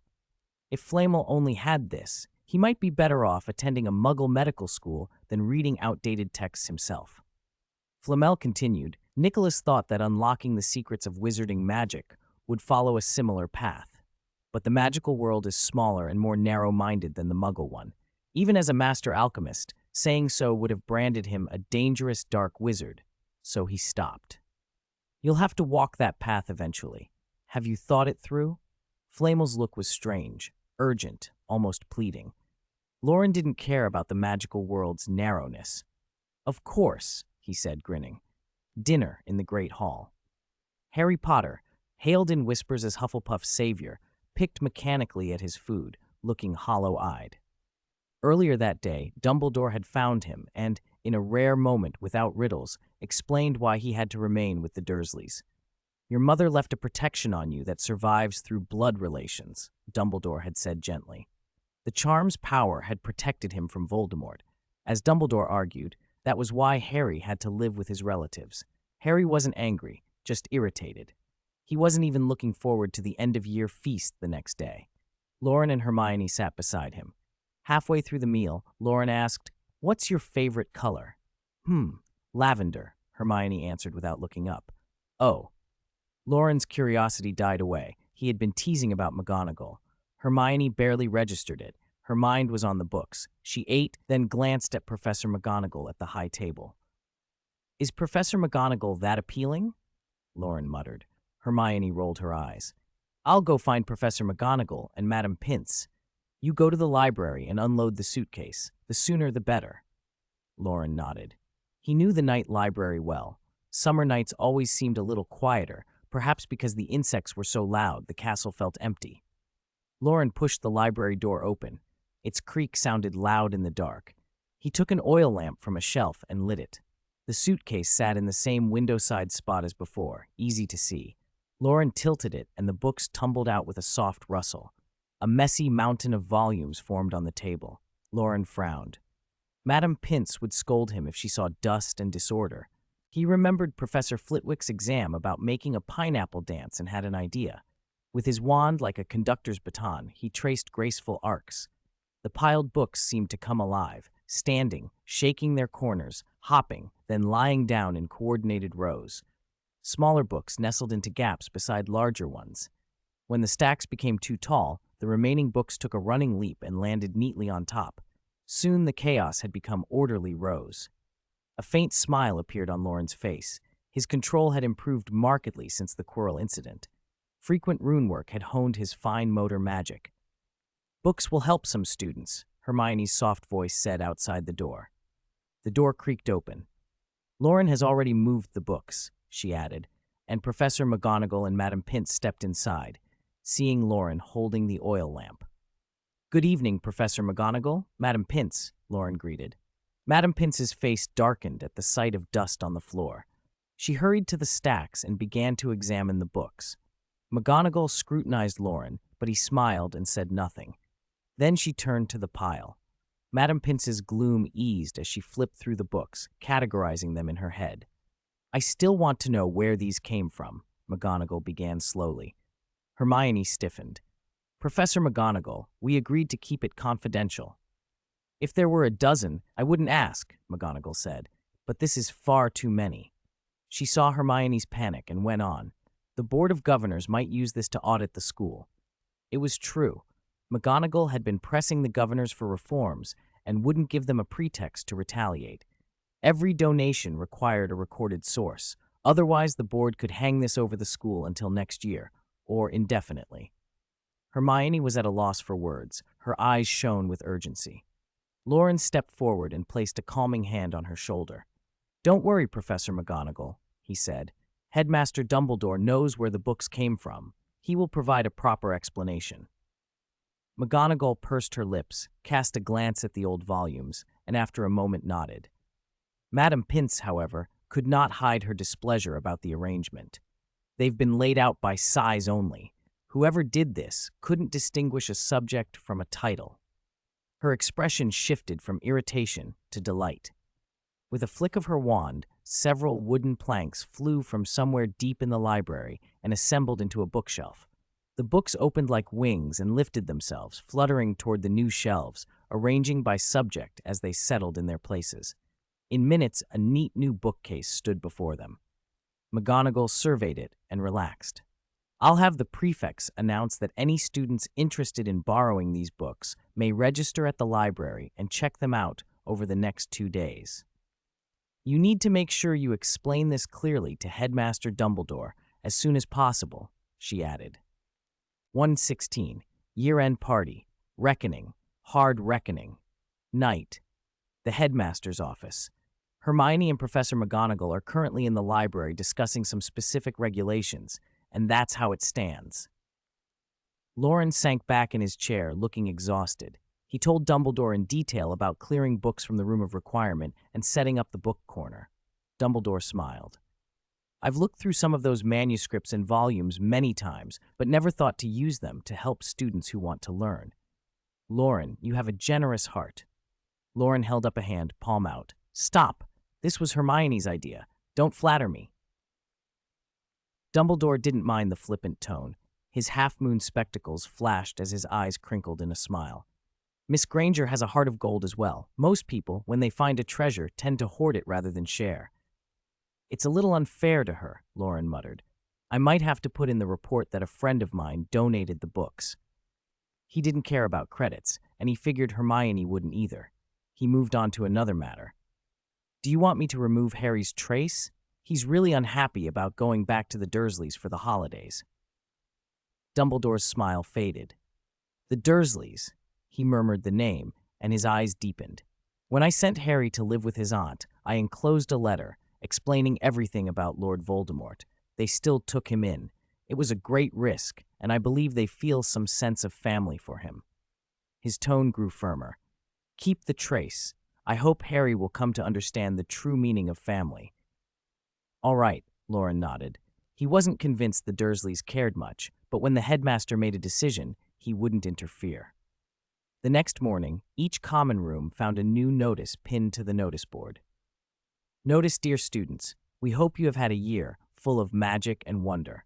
The summer holidays are approaching, and a new book corner has been established in the library. Some books may be borrowed and taken home. Students wishing to borrow books should register with Madam Pince in the library. Important notes. Each person is limited to 3 books. Please do not damage the volumes. Wishing everyone a fulfilling holiday. Hogwarts Library. Ron glanced at the notice, eyebrows knitted. I don't know who would torment themselves with reading over the summer. Harry didn't look happy. He didn't argue with Ron. He pictured the long, dull months at the Dursleys and felt the urge to borrow anything magical he could. Anything would be better than listening to Dudley play games in the living room all day. Some people will want to read, Hermione said brightly. Unlike the excitement of defeating a troll or outwitting Quirrell, this was her first big triumph of a different sort. She preferred this, helping people learn rather than fighting. She scanned the hall but couldn't find Loren. Have you seen Loren? She asked. Ron shook his head. Harry's sleep had been light. He had noticed Loren slipping out before dawn. At breakfast, the great hall wore new decorations, Ravenclaw blue and bronze, eagle wing and talon motifs everywhere. Behind the high table hung a banner.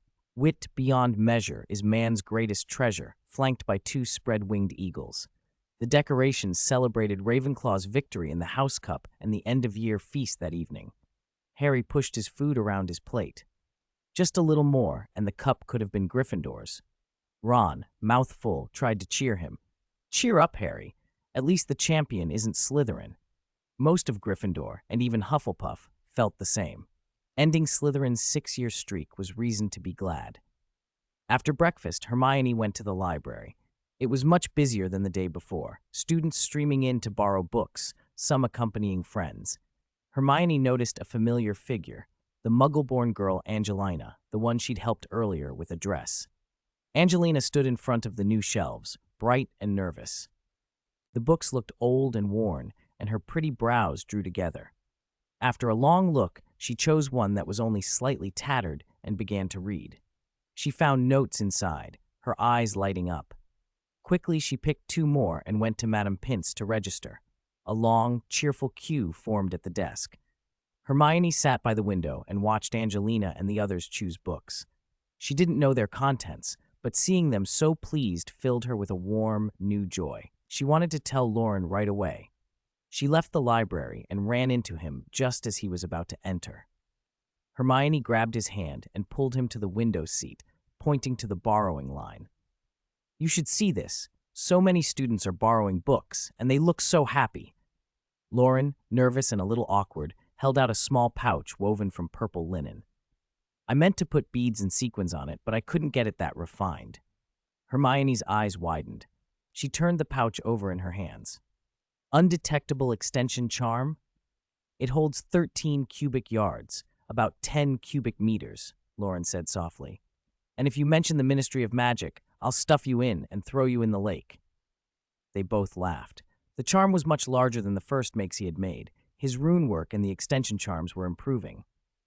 Hermione went quiet for a moment, then grinned. Is that why you asked me what color I liked? Hermione's smile spread.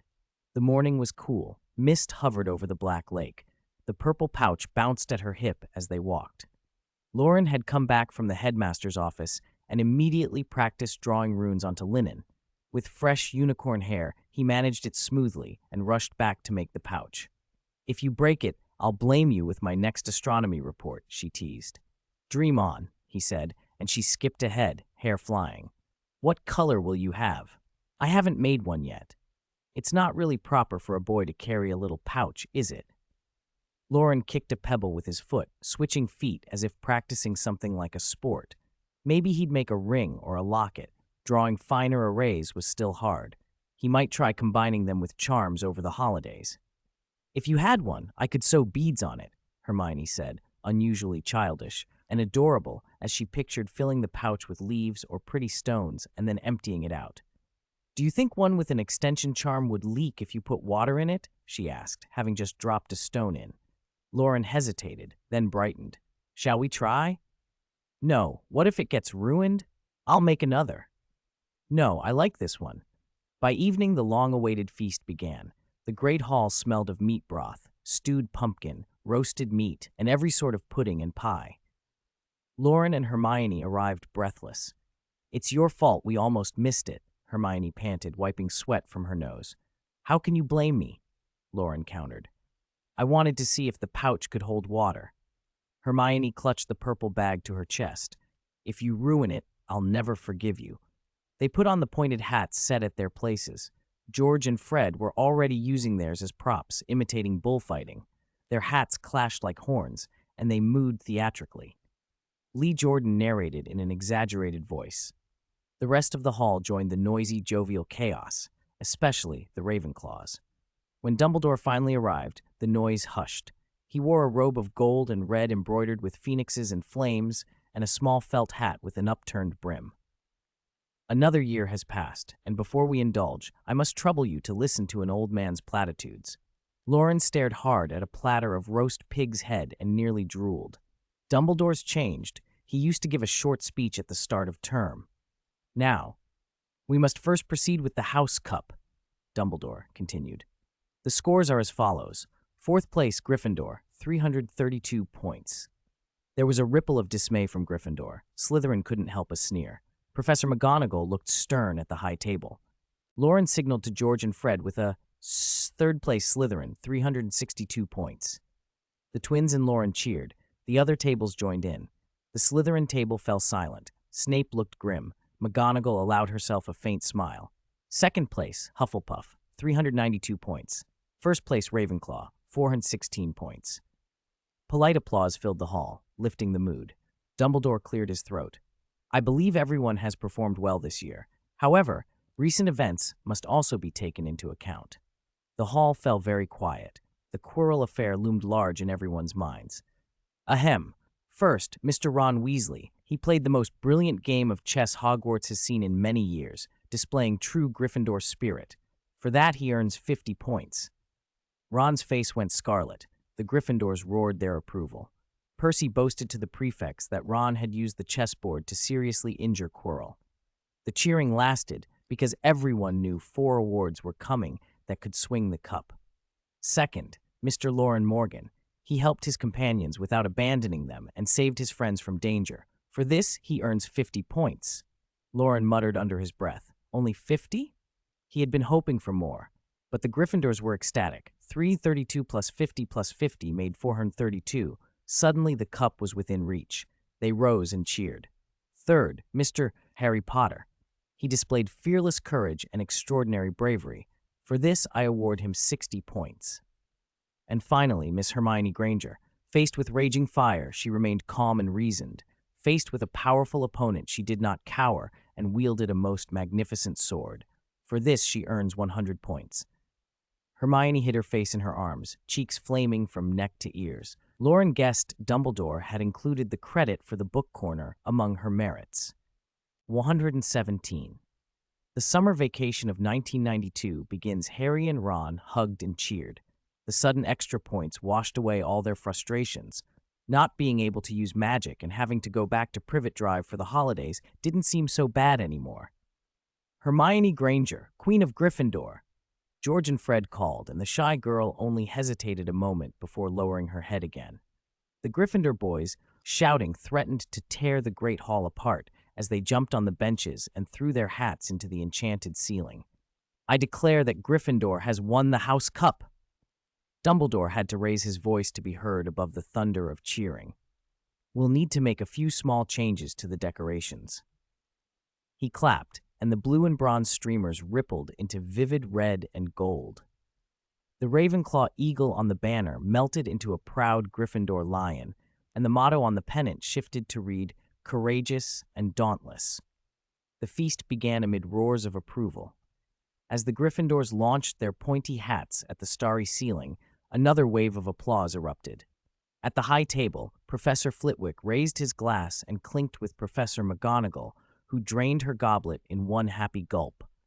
Hagrid lifted his enormous beer mug and joined in the cheering. When Hermione nudged her head up slightly, Loren leaned close and whispered, "Hermione Granger, Queen of Gryffindor." Hermione squealed softly, buried her face in her arms, and Loren, finishing the roasted pig's head he'd been eyeing, decided he could call her that until next year. Ron, fired up with storytelling, launched into an animated recap of the year, from the troll at Halloween to Professor Quirrell at the end of term. "Every time I was crucial," he declared, waving his hands dramatically to illustrate the flying kick of the troll and the dark arts encounter with Quirrell. The Weasley twins, unusually quiet, ate while scribbling notes on the dangerous parts. "Which of these stories will Mum like best?"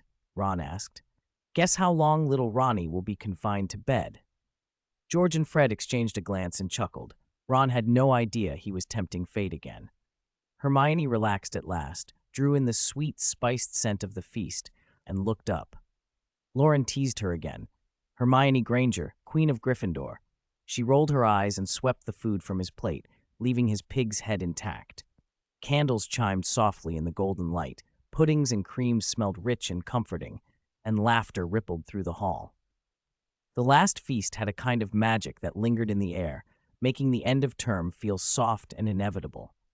A few days later, on a lazy morning, Loren and Hermione were curled together in a corner of the common room, heads touching, bangs tangled as they discussed counterspells. They drifted from watching the sunrise at the common room window to curling up and talking about everything: camping, muggle and wizarding tales, even small business ideas for the magical world, until the sun was high. Hermione spoke quietly about the general counterspell. "There are 2 incantations," she said, breath warm against Loren's face. "The basic finite incantatum and the word finite used as a limiting tag. It's rarer because it makes casting easier when you add a limiting word." They sounded like conspirators swapping secret codes. Loren lowered his voice. "Got it, but why are we whispering like thieves?" His breath tickled Hermione's cheek. They both looked up, their eyes met, and something between them broke into laughter, sudden and helpless. They laughed until they had tears in their eyes, the intimacy of the moment turning into a ridiculous joke. "Hermione, Loren!" Neville's voice at the common room door scattered the spell. They scrambled up, reddening, and ran over as if fleeing discovery. "Why are you 2 blushing?" Neville asked, clutching a stack of parchment. Hermione fussed with her hair, thinking, "This is just my curly hair. Honestly, there's nothing odd." "Nothing," Loren replied with a straight face. "Do you need us for something?" Neville, curious but not pushing, handed them the first 2 report cards. "End-of-term results are out. You 2 are first and second."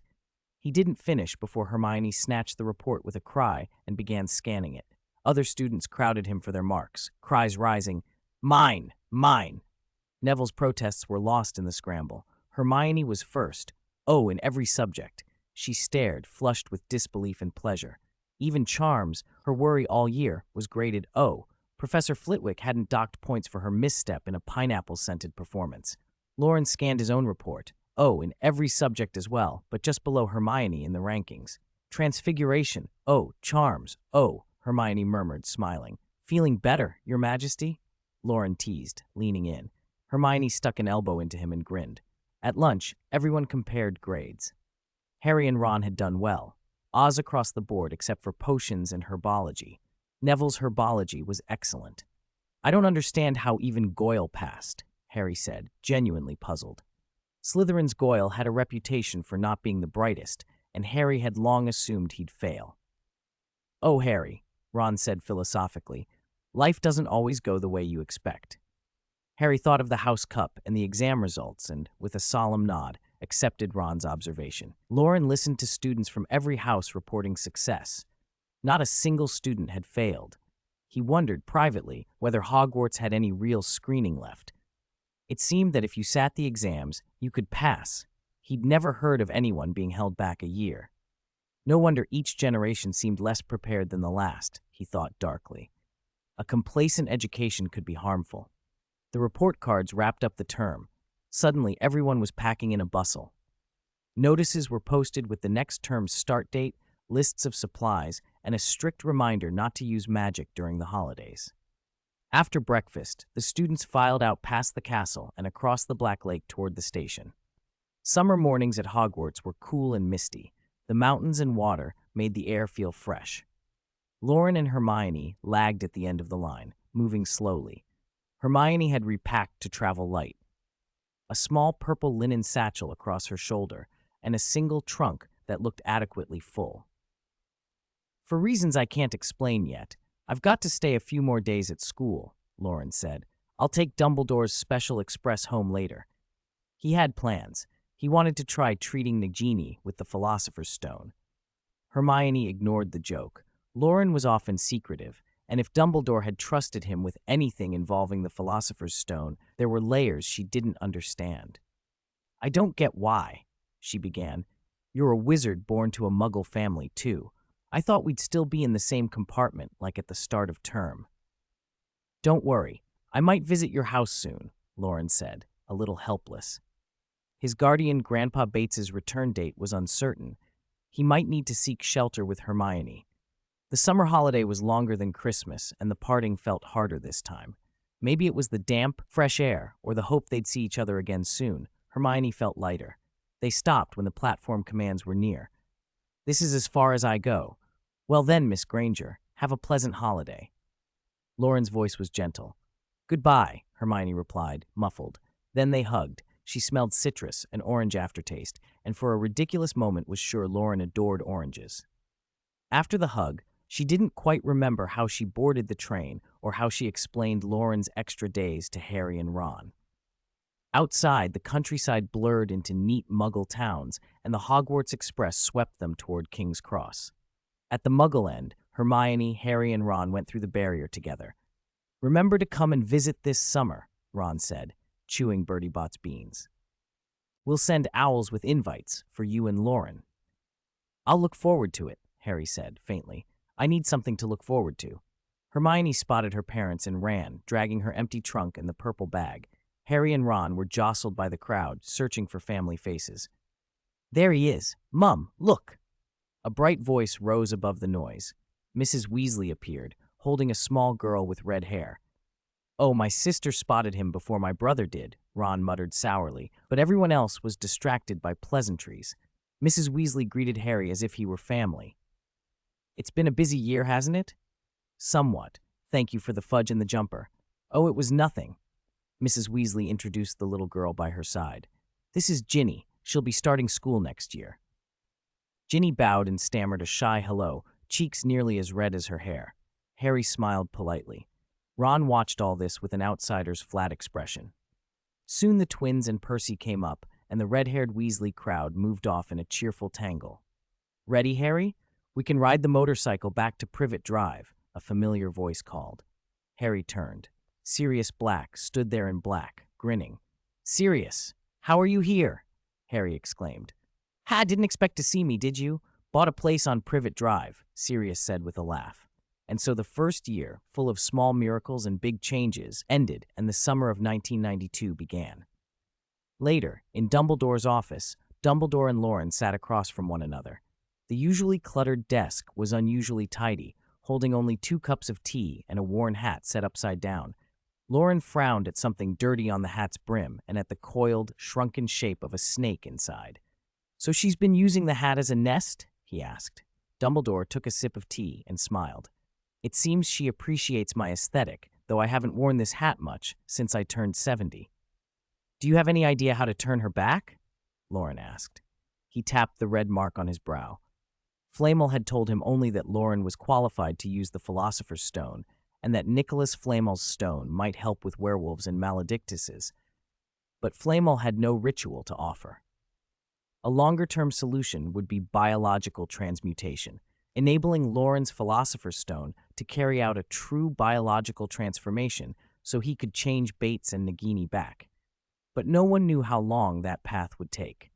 In his search for answers, Loren had consulted strange things: the Book of Abraham, a mirror lady called Mary who whispered in reflections, and in those secrets he had earned a blood mole on his brow. He still did not know how to use it. Though I am very curious about the person you cannot speak of, Dumbledore said, glancing between Loren's eyes and the red mole on his brow, my intuition tells me some secrets are better left unprobed. Loren grinned. You could always try legilimency. You might see something. Dumbledore broke eye contact, reached into a drawer, took a tin of biscuits, opened it, and ate one. Tiny crumbs fell into his beard. No professor at Hogwarts would ever actively use legilimency to pry into a student's mind. Loren muttered under his breath. Dumbledore might be above that, but Snape would be a different story, and bit off half a biscuit. The warm butter aroma filled his mouth. He took a sip of tea. The bitterness balanced the biscuit's sweetness perfectly, and he kept eating as he spoke. Speaking of legilimency, I should tell you, Harry's been having strange dreams. He dreams of his parents' deaths, of wandering in the Forbidden Forest, and before that, of wandering the castle. After Harry met Quirrell in the forest, the dreams had come often. Harry usually only complained to Ron, thinking it was bad sleep. Loren had overheard him more than once. When Quirrell's matter was settled, the dreams eased. It was prudent, Loren thought, to let Dumbledore know that Harry might be connected to Voldemort. The headmaster paused, biscuit half forgotten in his hand. Dreams that feel like memories. Dumbledore drifted into thought, the sunlight filling the office, the biscuit still clasped between his fingers. After a long silence, he smiled wryly.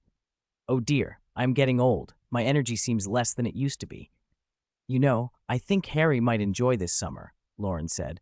Anyone with half a brain would suspect his godfather, Dumbledore replied with a small smile. Loren passed a biscuit to Nagini. The snake flicked her tongue and, with a flick that looked almost like disdain, refused it entirely. Loren blinked. Had the snake just rolled her eyes? And Dumbledore chuckled.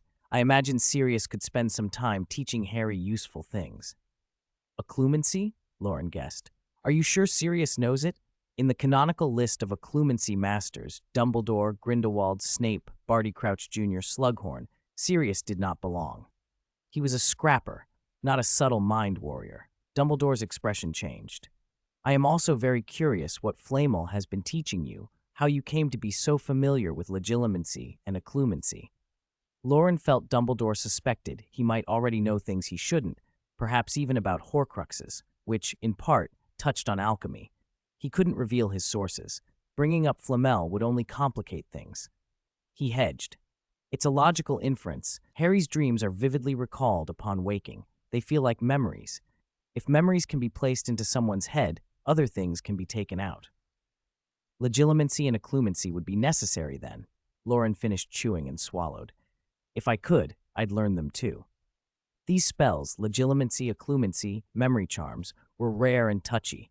Next year he might face Lockhart and the Diary Tom. One was a master of memory charms, the other a dark lord who preyed on desire. He needed to learn them, occlumency above all. But these arts couldn't be perfected by repetitive practice alone. They needed practice with others.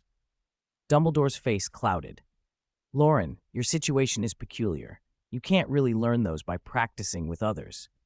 Because of the curse in that book? Loren supplied. If anyone else glimpsed the Book of Abraham, they'd be cursed. Dumbledore let the rest hang unspoken. Flamel had warned him, had not found a way to break the curse in 600 years. Loren's stomach dropped. Mimetic poisoning, fatal upon viewing. The thought of extracting memories and broadcasting them like a film made his head swim. So I can only train by myself.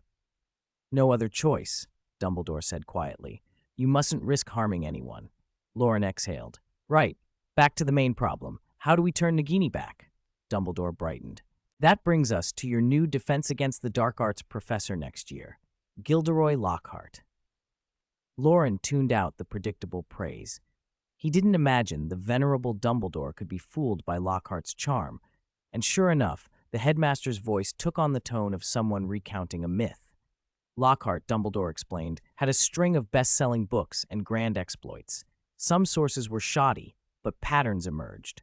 Lockhart had a habit of appropriating other wizards' achievements and cloaking them with memory charms. Dumbledore told one particular case, an old wizard in Wagga Wagga, Australia, who had subdued a terrifying werewolf using a complex human reversal charm. Lockhart had befriended the man, listened to the whole tale, and then erased the old wizard's memory, claiming the feat as his own. Afterward, Lockhart boasted about the human reversal charm in interviews, even suggesting it could permanently turn a werewolf back into a human. Most werewolf experts scoffed, but Dumbledore investigated. In an archive file, he had found a record from the Ministry's old werewolf capture unit. An agent named Cecil Lee had once used a human reversal charm to force a werewolf to revert to human form on a full moon night. Cecil Lee's notes read, "The human reversal charm merely forces the werewolf to temporarily revert to human form rather than permanently cure it. This may be because I could not cast it perfectly." The record was brief and obscure, but Dumbledore had dug into the fundamental transfiguration theory behind it. One piece of good news and one bad, he said. The good, the human reversal charm is not limited to werewolves. It works on any creature transmuted from a human. The bad, even I cannot cast it perfectly. Why? Loren asked, puzzled. Transfiguration is precise. You need to understand the nature of your target, not just a vague idea of turn back into a human. Precisely, Dumbledore said. No one knows a person fully but the person themselves. An outsider's understanding will always have discrepancies. When a spell like this requires perfect knowledge of both body and soul, that deviation causes failure. Flamel had said much the same. An outsider's transfiguration could leave body and soul misaligned, leading to the collapse of the body. Lords like Voldemort and Quirrell were cautionary examples, and the idea of self-casting is impractical. When transformed, most beings lose their magical faculties. Certainly the irrational Maledictus and the bestial werewolf would. Dumbledore looked at Loren. You must find the answer, a correct path. You mean me? Loren felt the sudden weight of responsibility. He had found Nagini. Dumbledore's next words made sense in a way he hadn't expected. From the moment you found Nagini, you gained a qualification to use the Philosopher's Stone. He'd spoken with Flamel about this. The qualification wasn't simply ownership of the stone's standard powers, turning lead to gold, or brewing the elixir of life. It was something subtler. The stone's miracles could be guided by the will of its user. Flamel's will had fixed the stone's usual purposes, but someone with the right connection might be able to coax different effects from it. Dumbledore's meaning was clear. Loren might be able to activate the stone in ways others could not.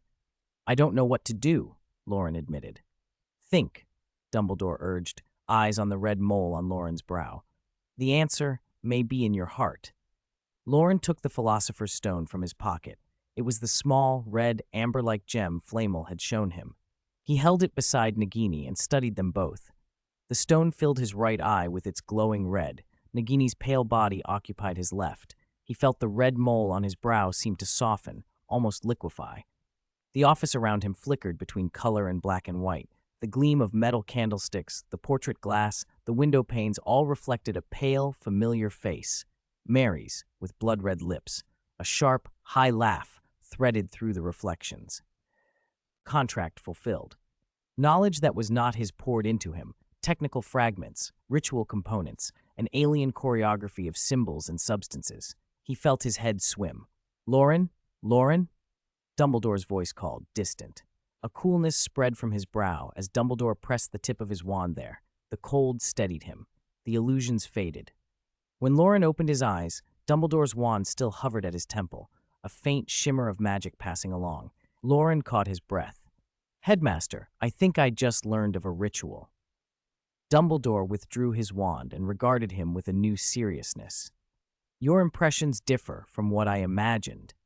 Loren could tell the headmaster was worried, but he shook his head. I'm all right. Compared to the episodes where the book dragged him into another world, the images had not wholly taken him this time. Dumbledore had been able to pull him back. Whether that was because the book was not present, or because Dumbledore's power interacted with the Book of Abraham in a particular way, Loren did not know. He told Dumbledore what he had seen. "The ritual uses the Philosopher's Stone in a limited way," he said. "Mary's ritual, if I understood, uses a bicorn horn as a conduit with knotgrass to create a link between two people. The stone is the catalyst, but the conduit lets one person's spell be relayed as though cast by another. In effect, it converts the initiator. A spell cast here would be released there, with the will of the second person replacing the first's." Dumbledore took the Philosopher's Stone in his hand and sighed. Indeed, incredible. For a master like Dumbledore, the ritual's significance went beyond its ingredients. Spells are a union of a witch or wizard's will and the magic they work. To change the origin of a spell, to replace one person's volition with another's before the spell takes effect, broke a higher-order rule of magic. It was not merely a complicated charm.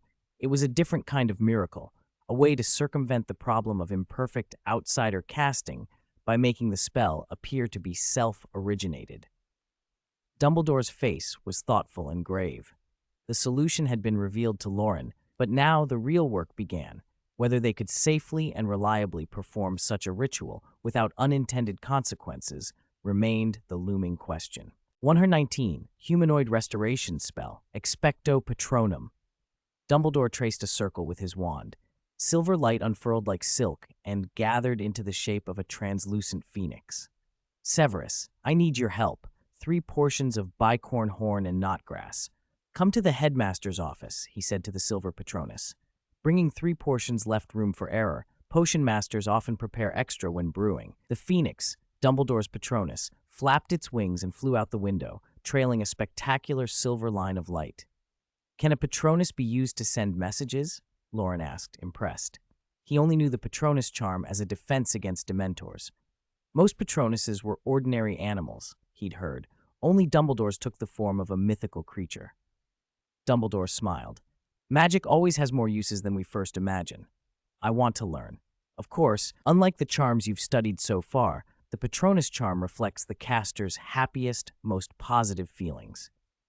He gave Loren a succinct explanation of the charm, its basis in positive emotion, the way it often takes the form of an animal the caster is especially attached to, its rarity as the only reliable defense against Dementors and Lethifolds, and the fact that ancient wizards used Patronuses for other purposes, even in combat. Loren asked a few questions, and Dumbledore answered calmly. The two of them sat with cups of tea while the old wizard's clear voice drifted through the office. Half an hour later, Loren lifted his wand. "Expecto Patronum." Silver wisps sputtered from his wand, but refused to coalesce. He tried to summon the memory he'd practiced, the high mountain pasture, the smell of grass and wind. Dumbledore watched encouragingly. "Very good," he said. "Few can produce a non-corporeal Patronus so quickly. Now your task is to find that happiest memory and practice until it becomes reflex." He paused, as if sensing someone at the door. Snape pushed it open with his usual implacable expression, pale as always, eyes still and cold. He still wore long robes even in summer. "Good morning, Professor Snape," Loren said politely. Snape glanced at Loren, then at the hat on the desk and the small snake within it. His mouth flattened. "I want to know," he said clippedly, "what you needed the ingredients for Polyjuice Potion for." Dumbledore waved toward a corner, and a small chair slid out. "It's a long story. Sit. We'll explain." He poured Snape a cup of tea, though the pot had been left untouched. Snape sat without looking at it. "Because of a prophecy, Loren and I traveled over Christmas," Dumbledore began, and then told a measured account, how they had discovered Nagini and why the Philosopher's Stone ritual had required Loren's participation. He omitted many details, revealing only that Loren possessed a particular quality necessary for the ritual. Snape listened, pallid and unreadable, until the word prophecy made him look up sharply. "Albus Dumbledore," he said quietly, "do I look like someone to be fooled?" "If you don't," Snape snapped, adding, "then perhaps you can tell me why this child can use the Philosopher's Stone." Dumbledore sipped his tea and let the question hang. Snape's stare pinned Loren. The boy felt it and lowered his eyes, sipping his tea in tiny, nervous mouthfuls. Snape produced from his robes a cloth bag and dumped its contents on the desk: 3 curved, black bicorn horns and several bright green knotgrass plants. The horns looked like buffalo horns, smooth and hard. The knotgrass had 2 leaves to a stem, like small ears. "So," Loren asked, voice tentative, "shall I begin?" Dumbledore nodded. Loren set to work. He knew knotgrass was used in Polyjuice Potion to create a link between 2 people. Here, he cut one plant in 2 and placed the leaves on the Philosopher's Stone. He cupped the stone, closed his eyes, and focused. The stone thrummed under his hands, and the leaves lifted as if by a springing force, shriveling like mimosa leaves until they melted into 2 droplets of emerald liquid. The air above the stone warmed. The droplets were borne on an invisible current, one toward Dumbledore, one toward the hat where the snake sat. Nagini swallowed her drop in a single motion. A faint glow passed over her scales. Dumbledore touched his drop with a fingertip, and it vanished into him, leaving his fingertip luminous. Loren picked up the 2 bicorn horns and set one in the hat beside Nagini, urging the snake to coil around it. He handed the other horn to Dumbledore. Unlike ordinary potion use, which called for powdered horn, the ritual used the whole horns. Loren murmured the phrase that had guided the process, an old ritual line, and the horns trembled as if linked. "Begin," he signaled. Dumbledore pointed his wand at the horn in his hand.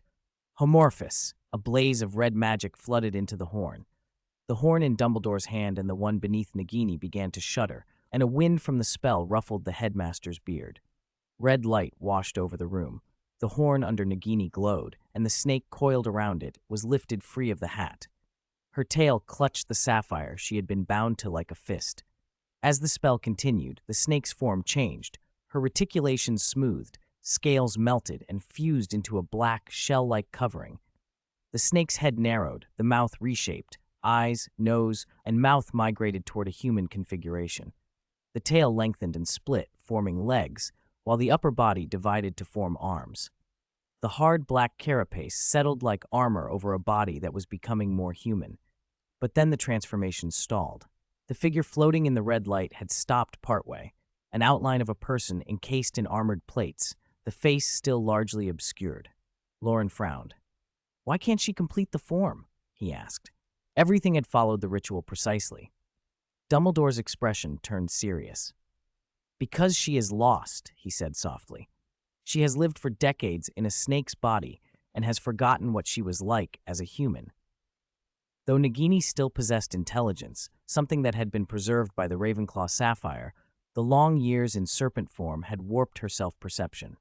Loren remembered Nicholas Flamel's words, "Only deep in one's own heart can one see one's true self." "The mirror of Erised," Loren said. "The mirror showed the truest desire of a person's heart. If Nagini's deepest yearning was to be human again, the mirror might rekindle the memory of that self." "Fawkes!" Dumbledore called. The phoenix answered with a clear cry, and in an instant, dove into view, clutching a large mirror in his talons. Flaming feathers scattered light over the office as Fawkes set the mirror down. Loren floated it before the half-formed figure. The mirror of Erised reflected Nagini's inner desire. The serpent, whose body was ringed in black shell and whose eyes shone like pits of obsidian, looked into the glass. Tears welled in those dark eyes and instantly steamed away in the spelllight. "Credence!" A soft female cry escaped her. At the sound, the black shell cracked like an eggshell. Beneath it, revealed in one quick motion, was a pale, beautiful human body. Snow-white skin, dark hair. Red light faded as Dumbledore used a quick transfiguration to dress the newly formed woman in a simple black dress. She drifted onto the desk and lay there, eyes fluttering but unconscious. Loren and Snape watched the black-haired girl breathe shallowly in sleep.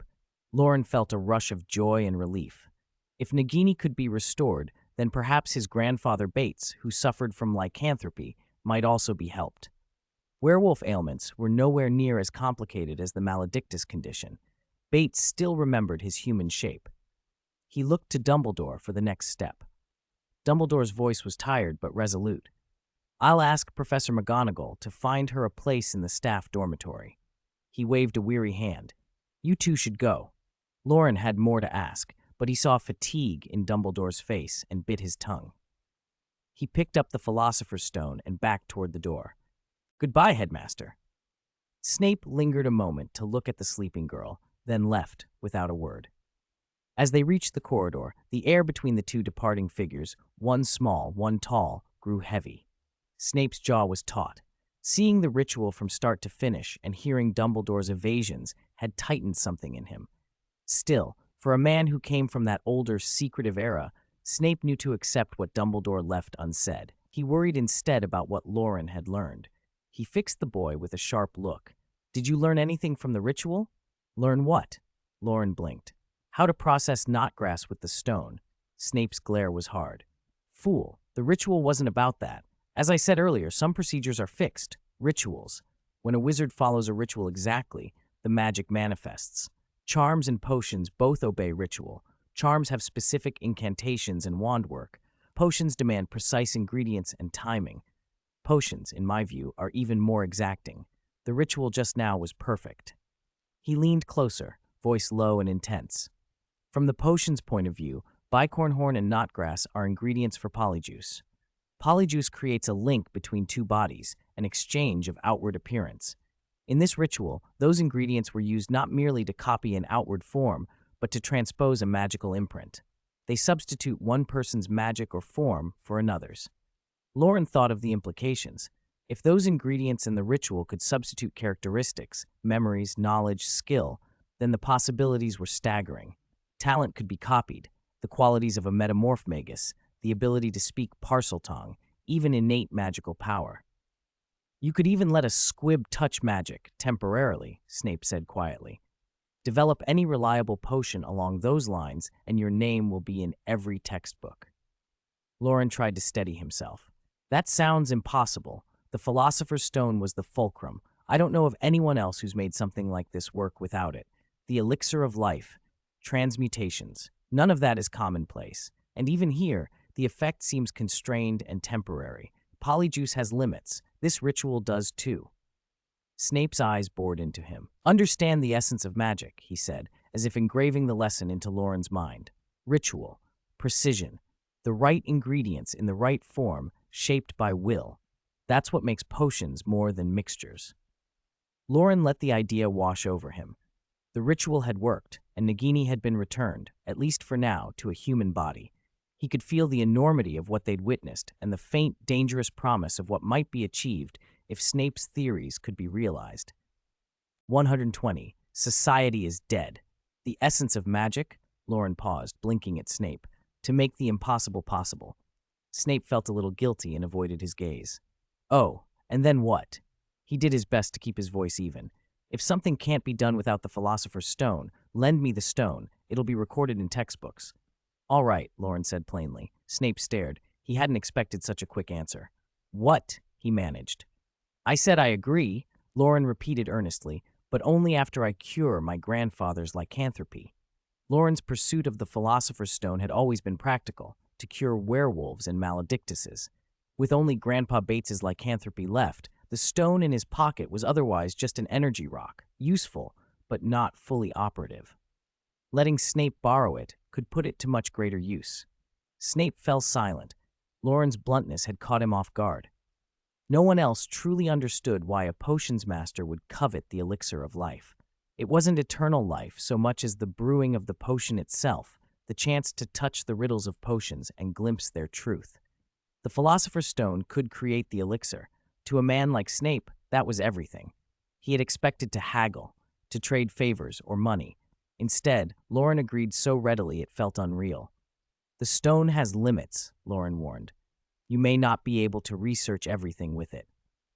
He admitted he didn't know exactly what redeeming a desperate soul required. If the conditions weren't met, to others the stone was only a power source. Snape listened, then made up his mind. "Research will begin next semester. The stone will remain under your control. You'll merely cooperate with me on certain experiments. As compensation, I'll wipe your debt to me." Loren brightened. He wasn't sure of the exact sum he owed Snape, but a clean slate was welcome. "Once I solve the werewolf problem, you can start during the holidays. You don't need me to operate it." "Don't flatter yourself," Snape said dryly. "It's not for you." He glanced at Loren, then away. I'll need to collect rare ingredients over the break. All rituals, those Dumbledore is involved in, will need the stone. I can't guarantee I can make it work. Those sounded like excuses. Materials could be bought on the black market for a price, and Snape, stubborn and meticulous, would not give up trying to unlock the stone. Loren found the man both twisted and persistent and couldn't help teasing. So all this talk about rituals and the essence of magic was just to con me out of my stone? Snape didn't answer. He stared straight ahead, unmoving. Who was it who called me an idiot in the headmaster's office? Loren, emboldened, pushed his luck. I have other matters, Snape said at the landing of the next staircase. With a swish of his robes, he turned a corner and left. Matters? This was the 5th floor. The potions office was in the dungeons. What matters could he possibly have? Loren felt triumphant. Finally, he could take a jab at Snape and not be scolded. He descended to the 1st floor, walked through the cloister, and emerged into bright sunlight. It was nearly noon. I wonder if the kitchens are still serving, he muttered and went to the great hall. The hall was empty. The 4 long house tables stood bare. Loren was about to head to the kitchens when he noticed the empty staff table. As a student, he'd always wanted to sit in the teachers' seats. The idea took root at once. Since no one was around, why not? He skipped up to the staff table. The chairs were high, with tall backs and leather cushions. The tablecloths were neat and clean. Loren ran his hand over the cloth and the cushion, soft, smooth, satisfying. There were seats for every professor and for the headmaster, a dozen or so long chairs that commanded the room. He grinned. If he was going to play, he'd play properly. He strode to the center, to the headmaster's chair, and sat. Even so, the chair swallowed him. Only the top of his head rose above the table. Unseen by Loren, an old man with a white beard stood by the side door, watching the little display with interest. Loren propped his hands on the table, climbed on the cushion, and surveyed the empty house tables below. Ahem, he said, making a show of himself.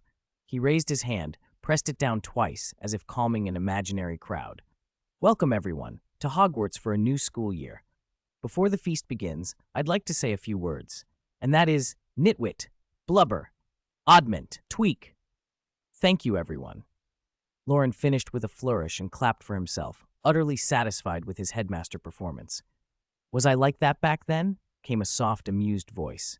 Loren froze. Dumbledore had sat down beside him unnoticed, chin resting on his hand, smiling. Loren's smile fell away. He felt utterly exposed, social death. He wanted to sink into the chair and vanish. He forced out a smile that looked more like a grimace. Headmaster Dumbledore, when did you arrive? I arrived early, Dumbledore said. I've always thought my opening feast speech had a very English rhythm. Perhaps. He stopped and looked at Loren gently. What do you think? Loren felt as if nails had pierced the cushion under him. He wished he could cast Densaggio on himself, but he managed. I think it's very good as it is. Dumbledore suppressed a laugh and, with a little tap of his wand on the table, conjured a plate that plopped onto the cloth with a soft thud. Forks and knives rattled in. Call out what you'd like. He plucked a knife and fork and demonstrated. Fried steak. Bang, there it was on his plate. He gestured for Loren to try. Loren, relieved from the edge of mortification, tapped the table lightly with his own wand. Fried steak. They began to eat. The weirdness of the moment made Loren want to be quiet and get through the meal as quickly as possible. The great hall was filled only with the soft scrape of cutlery. Dumbledore seemed in good spirits. Watching Loren had eased something in him that had been tense that morning. He had intended to see Loren off and be done with it, but the boy's antics had softened him. Oh, would you like something to drink? Dumbledore asked, his eyes twinkling. We have juice, tea, pumpkin juice. He hesitated with a smile. Butterbeer might not be suitable. Loren bit off a piece of steak and, deciding quickly, said, apple juice, please. A goblet of apple juice materialized to his right. Dumbledore's cup was a yellowish orange. Loren didn't check closely. After the small ritual, the meal became more bearable. His pace slowed. He even looked up between bites. Headmaster, the name I heard in the office earlier, do you know that person? Dumbledore sliced another piece of meat and chewed thoughtfully. That's an old story. Perhaps I can tell you later, but not now. Loren didn't press. The story was roughly 70 years old, about Dumbledore himself. He had no real desire to pry right then. "How is that maledictus?" he asked. "She's in the hospital wing. Madame Pomfrey will examine her, and when she wakes, I'll speak with her. She can decide whether to stay or leave." Dumbledore's voice was steady. Loren thought of Nagini. He hadn't expected any reward for saving her. He'd acted because he couldn't bear to watch a human be turned into a beast who ate raw meat, drank blood, and ended up as someone else's Horcrux. "When will we try to cure Grandpa Bates's lycanthropy?" Loren asked. Dumbledore was considerate. "If you're eager, we can leave at once." Loren thought it over. He still didn't know where his grandfather was hiding. Hogwarts' summer holiday began on June 15th this year, the full moon. It might be too soon. Besides, there was another month before anything could happen. He chewed slowly and said, "No hurry, no hurry." "If there's no hurry," Dumbledore said, "I'd like you to come with me for a matter first." "Matters? What matters?" Dumbledore swallowed the last of his steak. "It concerns Ravenclaw's diadem. I've arranged to speak with the Grey Lady this afternoon in the Transfiguration classroom. You know, the Grey Lady." "Should I?" Loren swallowed his bite and looked at Dumbledore. The headmaster returned the look with a gentle smile. From the way Loren was acting, he'd already seen enough of Hogwarts to know who the Grey Lady was. Loren bristled internally. He didn't like how slowly Dumbledore ate and yet finished before him. They went to the Transfiguration classroom, a windowless room deep within the castle, dim and shrouded in cold light. Only 2 or 3 candelabras burned. On the first table to the right of the teacher's podium lay a tarnished diadem and a small blue gem. The front of the diadem was carved with a soaring eagle. On its breast, a circular recess matched the exact size of the blue stone. Dumbledore had brought the diadem from the room of requirement, levitating it without touch. The old wizard's power was clear, yet he was cautious. Loren watched every motion. They sat on one side of the table. Across from them hovered a pale, classical figure in gray robes, the Grey Lady, Helena Ravenclaw, daughter of Rowena Ravenclaw. Her ghostly face was drawn toward the blue gem, as if the light within it called to her. A long silence. Dumbledore spoke first. "Grey Lady, I think you've seen that Ravenclaw's diadem has been defiled. Do you know of any way to cleanse the evil soul attached to it?" The Grey Lady stared at the diadem with a mixture of loss and disgust. "1,000 years ago, I thought my mother's wisdom lay in that diadem. I took it, fled with it, seeking greater wit and fame. I misplaced my trust in a student and brought shame on Ravenclaw." She sounded as though she were speaking to herself. "I did not inherit her wisdom, neither in life nor in death." Dumbledore opened his mouth to offer comfort, but she gave him no chance. "You are the greatest wizard of this age, and even you have no solution, so what hope is there for me? Let it be destroyed along with the diadem," she finished quietly. "Then at least the diadem will have served its purpose." Dumbledore tried another approach. "Don't be too sad, Grey Lady." The ghost's gaze shifted to the blue gem. "I am not sad. Ravenclaw's wisdom is in that gem. That dark wizard obviously missed it. He had no wisdom himself." "Pass it on, then," said Dumbledore. "Right here at Hogwarts." The Grey Lady's eyes rested on the gem a long moment. Then, without another word, she rose and drifted through the wall, leaving them alone. "Who should this blue gem be passed on to?" Loren asked. He, too, wanted to feel a touch of wisdom. Dumbledore smiled and looked at him kindly. "Loren, what is passed on is not the gem but wisdom." The little inscription on the diadem gleamed faintly in the gem's light. "Wit beyond measure is man's greatest treasure."